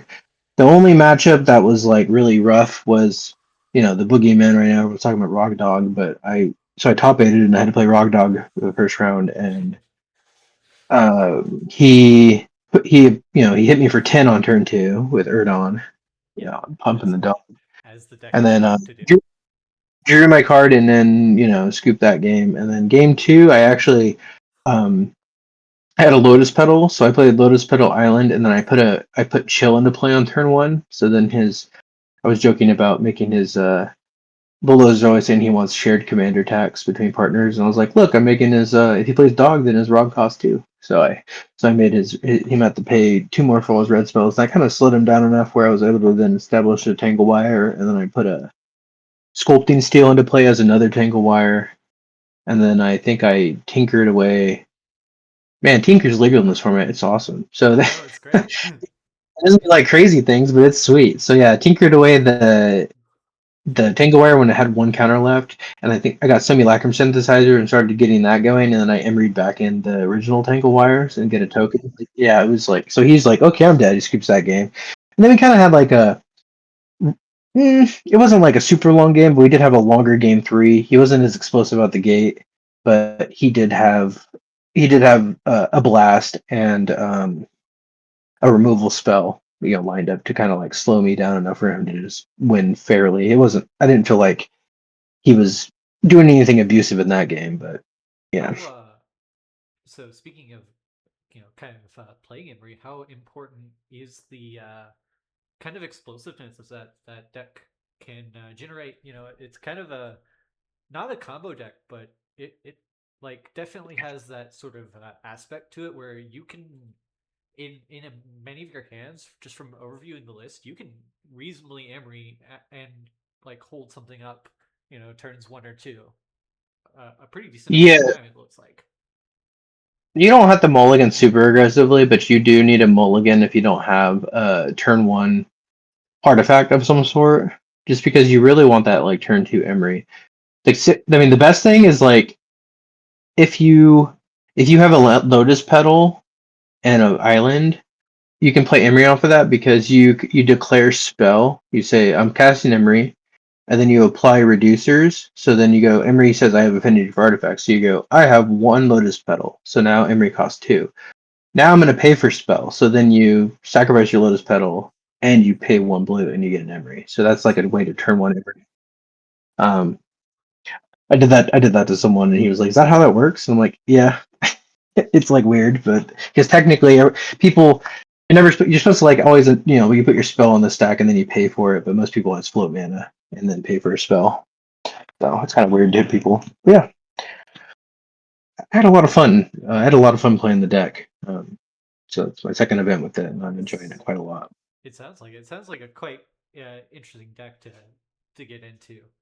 Maybe I'll put it into a couple weekend tiny brawls and see how I like it. Yeah, uh, I think with Rog Dog Legal, it probably needs 1 or 2 bounce, just 1 mana bounce spells, just yeah, to kind of like Chain slow them down. Breaker effect or 2. I don't. I'd probably do like Not that into the specific card, flood. but yeah, Yeah, good yeah. ones. Into Chain the Breaker flood is mall and just the probably. first one that comes to mind. I mean, usually it's the best one. That's true. I just don't want them bouncing my like simulacrum synthesizer or something.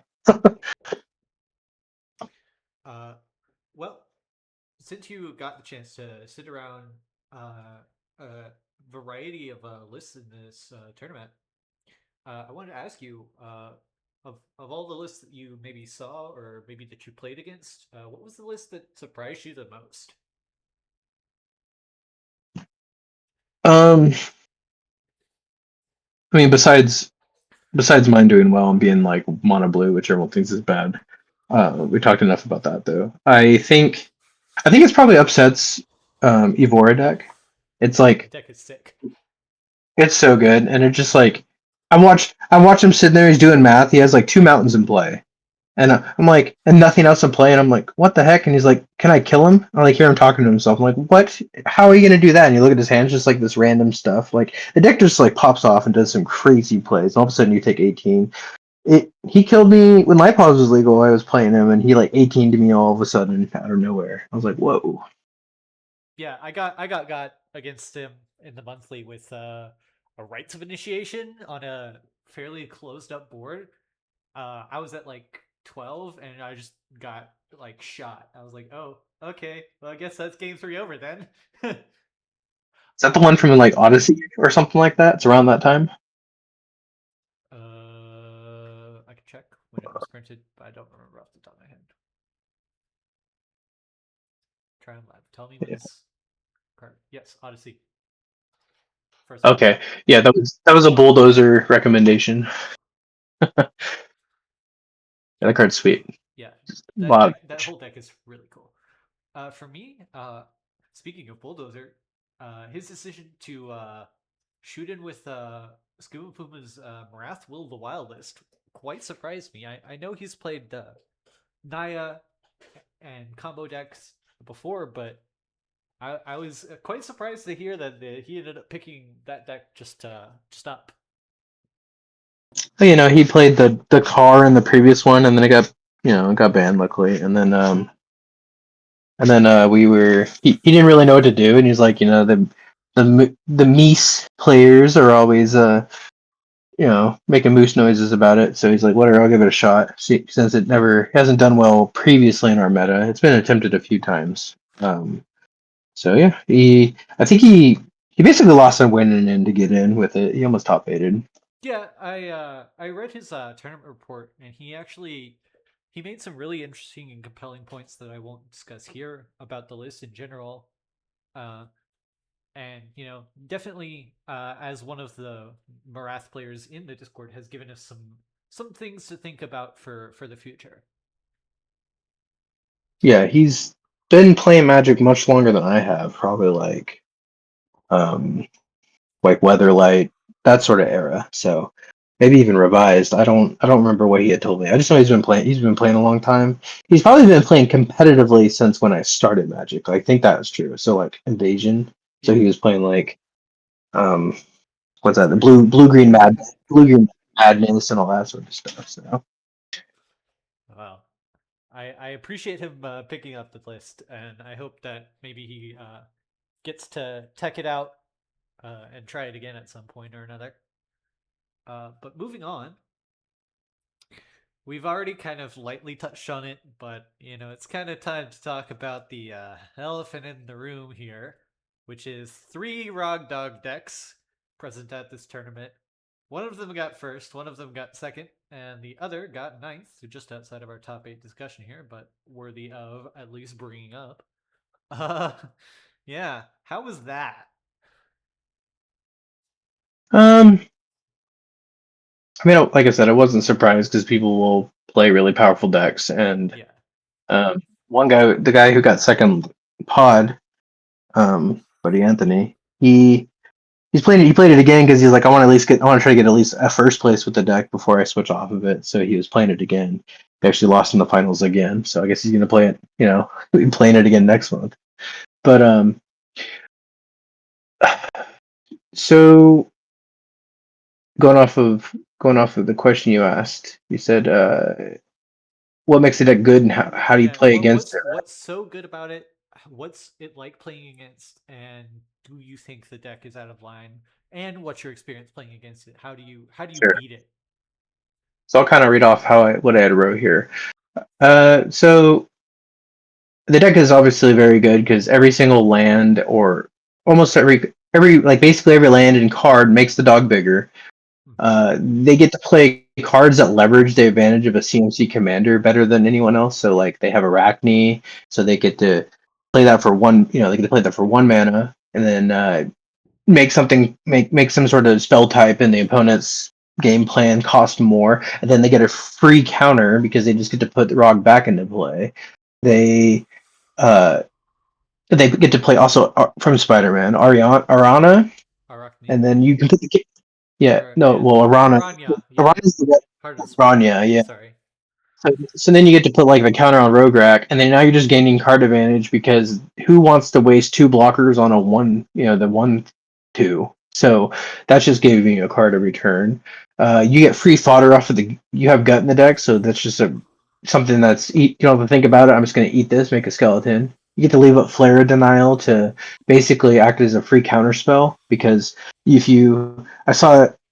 Well, I was told about it. I guess there was as a pretty heads up play by Pod where he suspected his opponent had a counterspell. So instead of playing the usual play dog, then play Rog and get a 2/2, he actually played Rog first. And then To when he like played flare dog, for the misstep. Yes. yeah, he just flared it back. And it was a blowout. And he did that a couple times, I heard. So you get to do stuff like that. You get your flower into the white tree is double as good. Makes your road start beating in. Guild Artisan makes 4 treasures every turn, so it's like that's insane. You can just play everything in your hand. Um, and again, my deck didn't have the best game plan, but bounce spells are something that can really fight the dog because like a lot of their ways to answer it can't answer it. And then unless they have Red Blast or Pyroblast, but that's out of the board.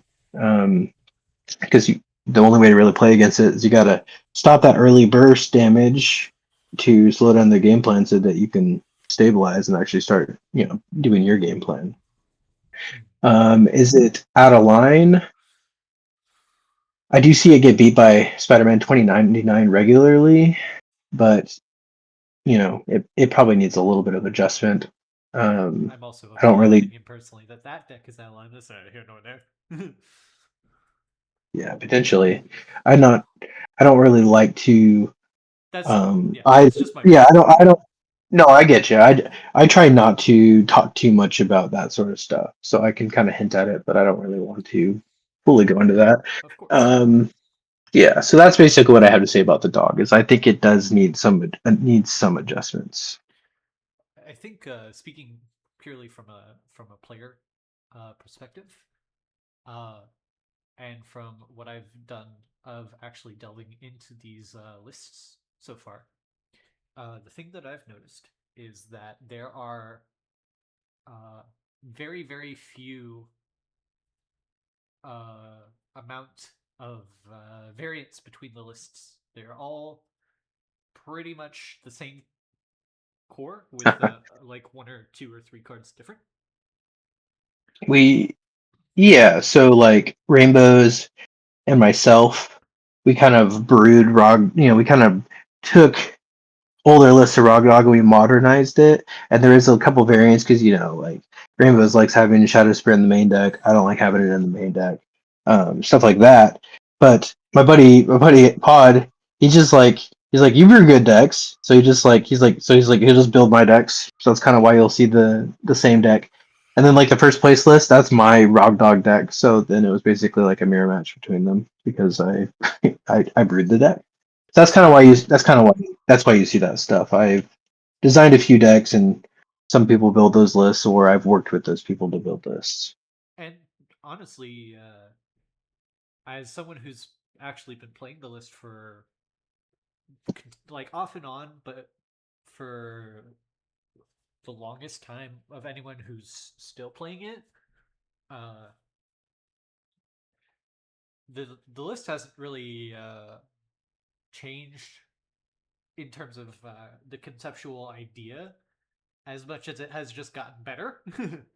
uh, Yeah, I had taken certainly a rather long break because, in my opinion, regardless of how powerful or not the deck may or may not be, it's kind of boring.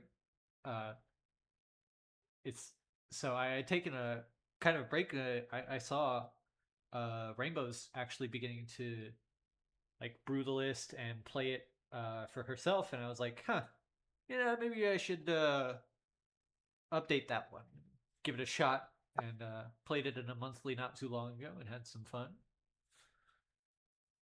Uh, so for me, I do think the deck's out of line. Honestly, I would like to see Flawless Maneuver banned, and I think I've proponent of that for quite a rather long time now. So I've been vocal about that one. I've said that before when it was on the reserve list and then it left the reserve, or no, sorry, when it the was on watch the list the first time, watch list yes. and then it left. Yeah, and I was like, you know, Dual Commander, which I do reference a lot, and I know that they're not the same, but they are very similar in a lot of ways. And I played it for many years. I they that card's banned because it's just free, So it's like if the flares at least have a real cost. You can't even sacrifice a token. It just has to be like a creature of the color, and that's a pretty high cost because you have to pay mana, unlike Rograk. But like that's why those cards are okay. Whereas like Flawless, it's all it's asking is, do you have your commander in play? It's kind of like when Lutri. It was just a free card that just existed, and all it asked was that you have different different named cards in your deck. So what you're already doing. So Are you in Is It? Are you playing the format and not cheating? Cool. yeah, Here's a yeah. Lutri. Yeah. For Well, yeah. me, I mean, it was like getting aided off of Ghostfire Slice all the time was like pretty rough with Lutri. They got banned, but like I was like, okay, I had this like Malcolm deck, the blue red one, and he makes clues. So I had Shrapnel Blast, so I was just like, I'm gonna take this to a tournament, and I'm gonna double Shrapnel Blast somebody. It's gonna be awesome. hit somebody for 10, of course. Why would you not want to do that? Yeah. Alright, But yeah. I've got one more added question, I think, for you Okay. before we get to the kind of closing here. Which is, I asked Cosmerian this earlier about SCT and referencing the color splits of that particular tournament.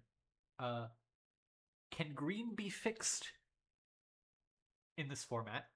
And if so, how do you think we go about doing that in theory?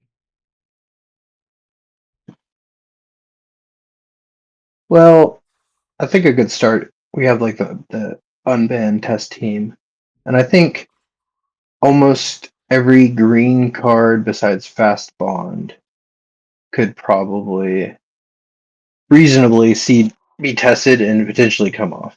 I I'm not counting like Cradle as that because I'm kind of really eerie because like Cradle is like pretty insane in food chain type decks, so I'd be kind of eerie about that. But like with Earthcraft, I think that could give Elves a boost. Maybe people will start playing some Missouri or something else. Um, Survival of the Fittest is like fine. It kind of adds to graveyard strategies, but like really, you're paying 5 mana to tutor for something. Like you pay a lot of mana. It's not really like cost efficient. I don't think the card's really a problem. Um, and then I've also stated I don't think Hermit Druid's all that bad because we already have Wither Bloom combo and it's a 2 card combo and people aren't playing it. But Earth, Hermit Druid, you have to make it all the way to your next turn without it dying because it's Summoning Sickness. So and you don't even have Dread Return. You don't even have like Dread Return, Thassa's Oracle. So you don't have like all the really busted things to do when you mill your whole deck. So you have Labman, which is another fragile card. So I think the most of the green cards could probably come off. And then Raphaelos. Raphaelos, I just learned the other day, Raphaelos has been unbanned in Dual Commander for like forever now. I didn't know that. And it sees zero play because it sucks. It's Yeah. just a 2/2. It dies to everything. And they have way cooler things to do with the mana, and they still don't play the card. Like I don't know if it still is, but Primetime was like legal forever in Dual Commander. It's like way better than playing Hydras. So As I recall, Primetime is in fact still legal in DC, as far as I know. no, see, that's way better than playing any Hydra. For me, uh, at least as a Discord player's perspective, I play a lot of green-based combo lists. It's kind of my niche in the Yeah. format. Uh, it's I often find myself drawn to that sort of list, uh, and I think that having green's identity in Tiny Layers Reborn be the combo colors because obviously mono green, it certainly is possible to make something like Marwyn or like Azuri, like you mentioned, work with like an Earthcraft, but you have all the issues inbuilt with green's color identity in the game, uh, where turns out in our 3 mana format you can't get big green bombs to profit off of all that acceleration. So Yeah, it's kind of why blue also struggles because they generally play a stalling game plan and play some sort of finisher type card, and there isn't really any of the finisher cards for blue. And so and then green wants to play fatties. Yeah, that's why the colors are like considered the worst in the format. They don't really get to do what they do in Magic's color wheel. So having green be the combo color, I think, would be an excellent identity for the color to take on, and that generally does mean that the unban testing process will have to be completed for all of these green cards, and the decision will have to be made, and that's something that can happen over time. But for me personally, if I were steering the ship and could wish for one thing, it would be just do it. Rip the band-aid off. Give us all the green combo stuff and make that color's identity. That'd be With funny. the exception of Cradle, I think everything else is pretty safe. I agree with you on Cradle though. I'm not sure unbanning that card is necessarily a good idea. I wouldn't. I absolutely would not unban fast bond though, because it's like it True. combos with the ham. Yeah, Fast combos with the ham. fast bond both can stay. We don't want that fast. What? So what are you doing with channel? What are you doing with all that man? I'm casting Fireball. Hell yeah. Okay, but it's like it's also like a 2 card combo that costs around a similar amount of mana as it would cost to do a Witherbloom Apprentice and a Chain of Smog. That's why I was like, I don't know why we're so scared of channel. I mean, you could do multiple things. It's like you play in like a mono green like artifact deck or something. I don't know. I think Listen. I would love nothing more than to be able to build Gruul Stompy that has Channel Fireball as a finisher. That would be. I would play that deck for fucking ever. Anyways, as a player, I think green. sorry, Yeah, I mean to interrupt you. I was just gonna add on what really fast because you said I don't know what else we could really do, but I mean, it'd be nice if Wizards would just print some sort of like really obvious green stompy commander. That's like really good. Yeah, That would be. it would be great for Wizards to give green an identity in our format. That'd be great. I would like that I mean, too. because what are you doing if you're trying to play stompy and mono green? You're playing like Yorvo or something, and it kind of sucks. So Blue Cridnos, but you're technically in white. there's Tifa. Tifa might be Tifa's cool. underexplored. I Tifa's a dope commander. I think Tifa's more of a like a combo kind of situation, at least from my perspective. But yeah, I agree. Yeah, kind of reminds me of like the old Infect decks in Modern and Legacy. I played a lot of standard Infect when that was a thing, and those decks were really cool. So I'd be pretty excited to see something like that come to Tiny Leader's Report. But we go on tangents. Uh, Overall, as a player, what was your most positive experience in this tournament? What really looking back stands out to you as like, yeah, that was the moment where I'm like, I'm having fun, doing this thing. I don't know if any moment stands out like that for me. I mean, I always have fun casting Tanglewire. My opponent doesn't, but I Of do. course. Um, uh, I was really happy when my best buddy Mikey got first place because he doesn't play the game like he used to, and I usually like drag him to these events, and he doesn't. I don't think he only owns like a handful of Magic cards at this point. He sold most of everything, but he'll show up if I provide a deck, and yeah, he won the tournament, and he also won when he was on the draw against the other Rog Dog player in the final game. So that was That's that was pretty really sick. impressive. Shadow Spear is very good. That's how he won the game. Yeah. I think, obviously I'm kind of an outsider, but like being able to, like I said earlier, just look in and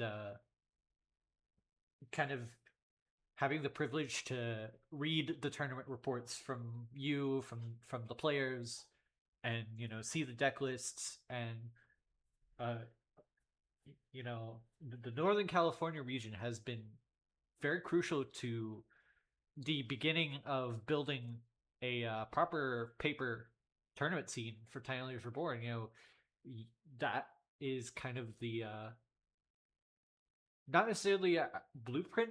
I don't think is the right word, but your experience has led to the experience of others being able to be better.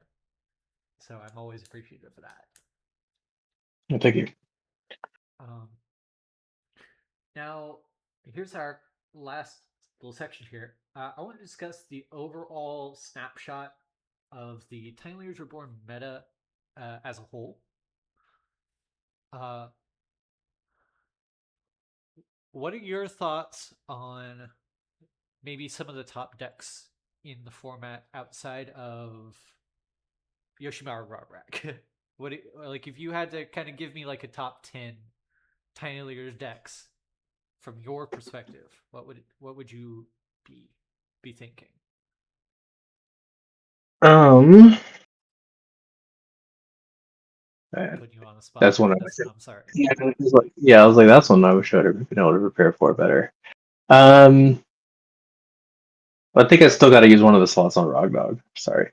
So I think it's because it's just like so good. I guess we can say it's 11 out of 1.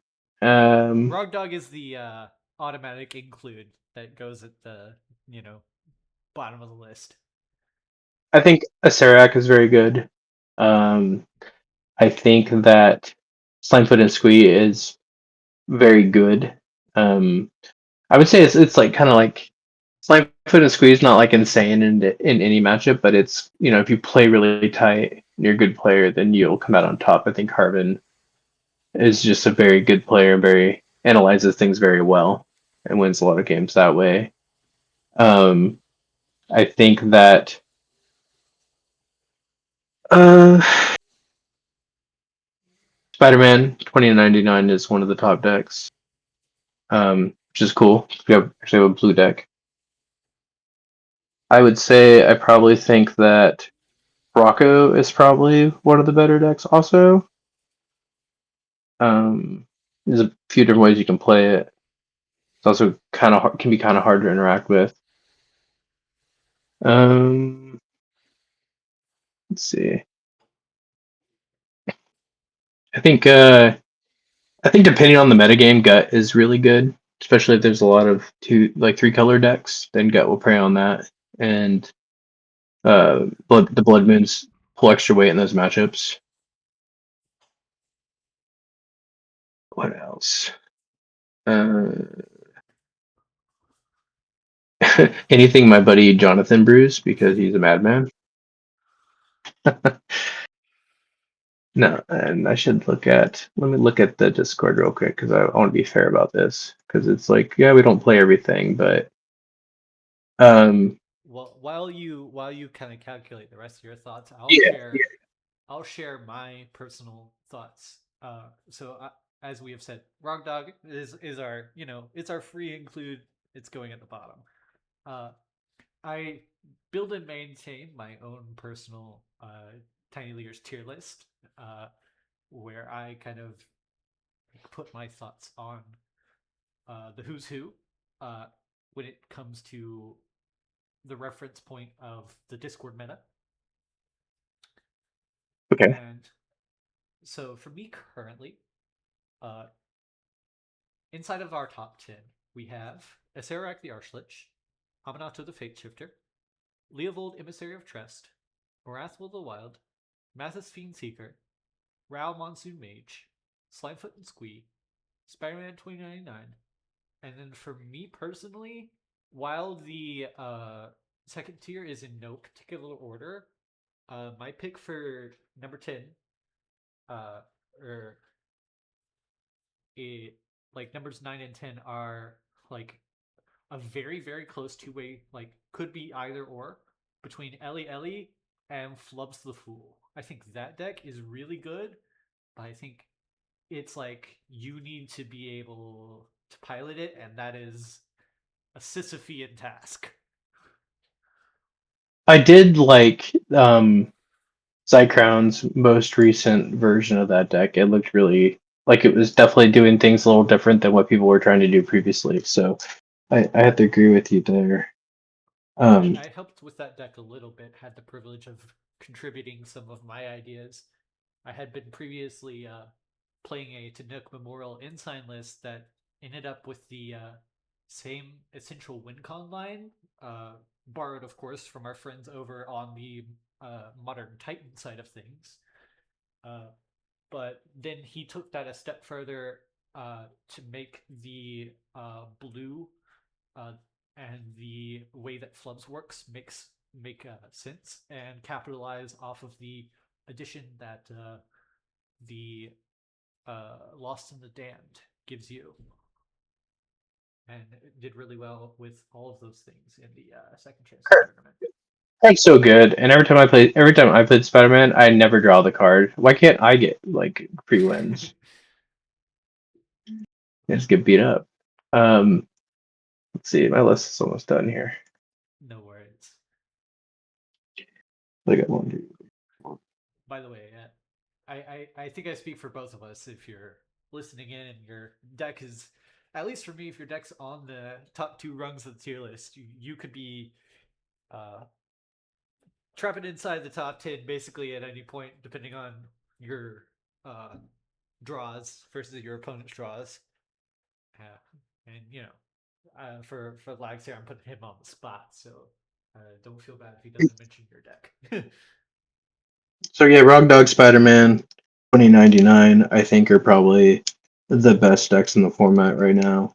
Um, I think I'm gonna say this is probably. I think I'm gonna do like 11. So I will say that I feel the same way about Slimefoot and Squee, Aminato, and Mathis. I think that they're kind of like player dependent. I don't know if they're like the most powerful decks, but the players that play them well, and they're good players. People have tried to bring those decks to our local meta, and they don't always do as well. So it might be that dedication from the players in the Discord that play them is why they're doing well. Um, Ellie Ellie, right? Yeah, I mean, it's it's just like it can have some like pretty bad draws, but like if you're just at a higher life total than your opponent and you have enough creatures, they just die on the spot. So it's like it's pretty powerful. Rocco, because food change is good. It's a toolbox deck. Leovold is solid. I don't know if Leovold's not like insane, but it plays a lot of different angles and does a lot of different things, so it's pretty good. And then I already kind of touched on gut, and it can lock people out of the game. It's also really aggressive. They don't answer it. I think Jeremy's or well upset. uh, I think his Evora deck is actually like very very good, and every event he's played with it so far, he's top aided or he's done really good in the Discord too. So I think it's starting to prove that it's like a real contender. Um, so it's kind of like my blah, blah, blah, sorry, tired. It's kind of like my honorary mention there. And then I don't know, Najila and Ezio together, kind of like the same to me. But you get to play 5 color. They're not like insane, but they're all right. Like you get all the best cards, but you do die really hard to gut with blood moon effects. So Yeah, yeah, unfortunately, I actually I have Rocco, Gila, and Ezio all on the outside looking in because unfortunately they just haven't been getting results in our Discord meta. So if you're listening to this and you looking for a deck to come play one of those three. They're all very very good decks and just happen yes. to have no pilots right now.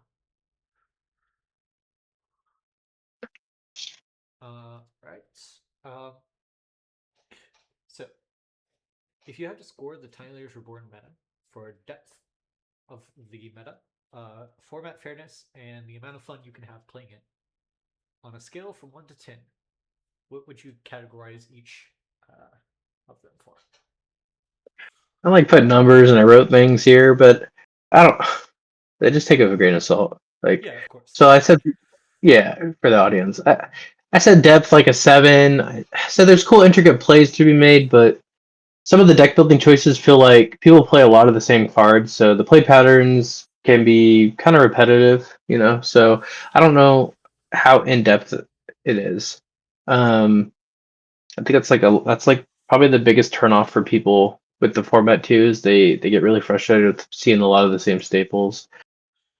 It doesn't really bother me because playing Legacy for so long, like your blue deck's gonna have four Force of Wills, 4 Brainstorms, 4 Ponders. That's just how Legacy is, you know. So that stuff doesn't really bother me. Fairness, I think it's probably a 9. Like, I think the format's pretty fair. Plenty of ways to combat combo in general. Sideboard, you get a sideboard. That's my favorite part of this format is getting the sideboard and getting to like prepare for different decks you expect to deal with. If we didn't have sideboards, then it might be a little more. It'd probably be more unfair. Like we'd have to deal with a lot of these combo decks because you just wouldn't have the answers to them. Um, it's a fun 9. I mean, nothing's perfect, but I've always enjoyed playing at my very best possible, and this format scratches that itch for me. Hopefully, it can grow to even greater heights, and hopefully, we can get some big prize pools and get it going at like a MagicCon or something. I would really like that. Yeah, I'm Um, trying. I'm trying on the prize part. There's only so much I can contribute on my end, but we're doing our I best. know. Well, that's awesome because if you start like that as a free tournament and people get they like that, maybe we can introduce like a smaller entry fee, and then that way it's like self-sustaining. It's like entry fee for $5 is not all that bad. Um, Yeah, I mean, it is for some people in other countries, and I understand that, but you know, I'd probably be willing to help out somebody here or there, yeah, take turns with someone else, I think somebody out. there would be willingness from the overall community to help reasonably spot people, of course. Yeah, for sure. Uh, for me, I think I'm kind of in the same boat as you in terms of depth. My big issue with the format uh, is the lack of identity for green.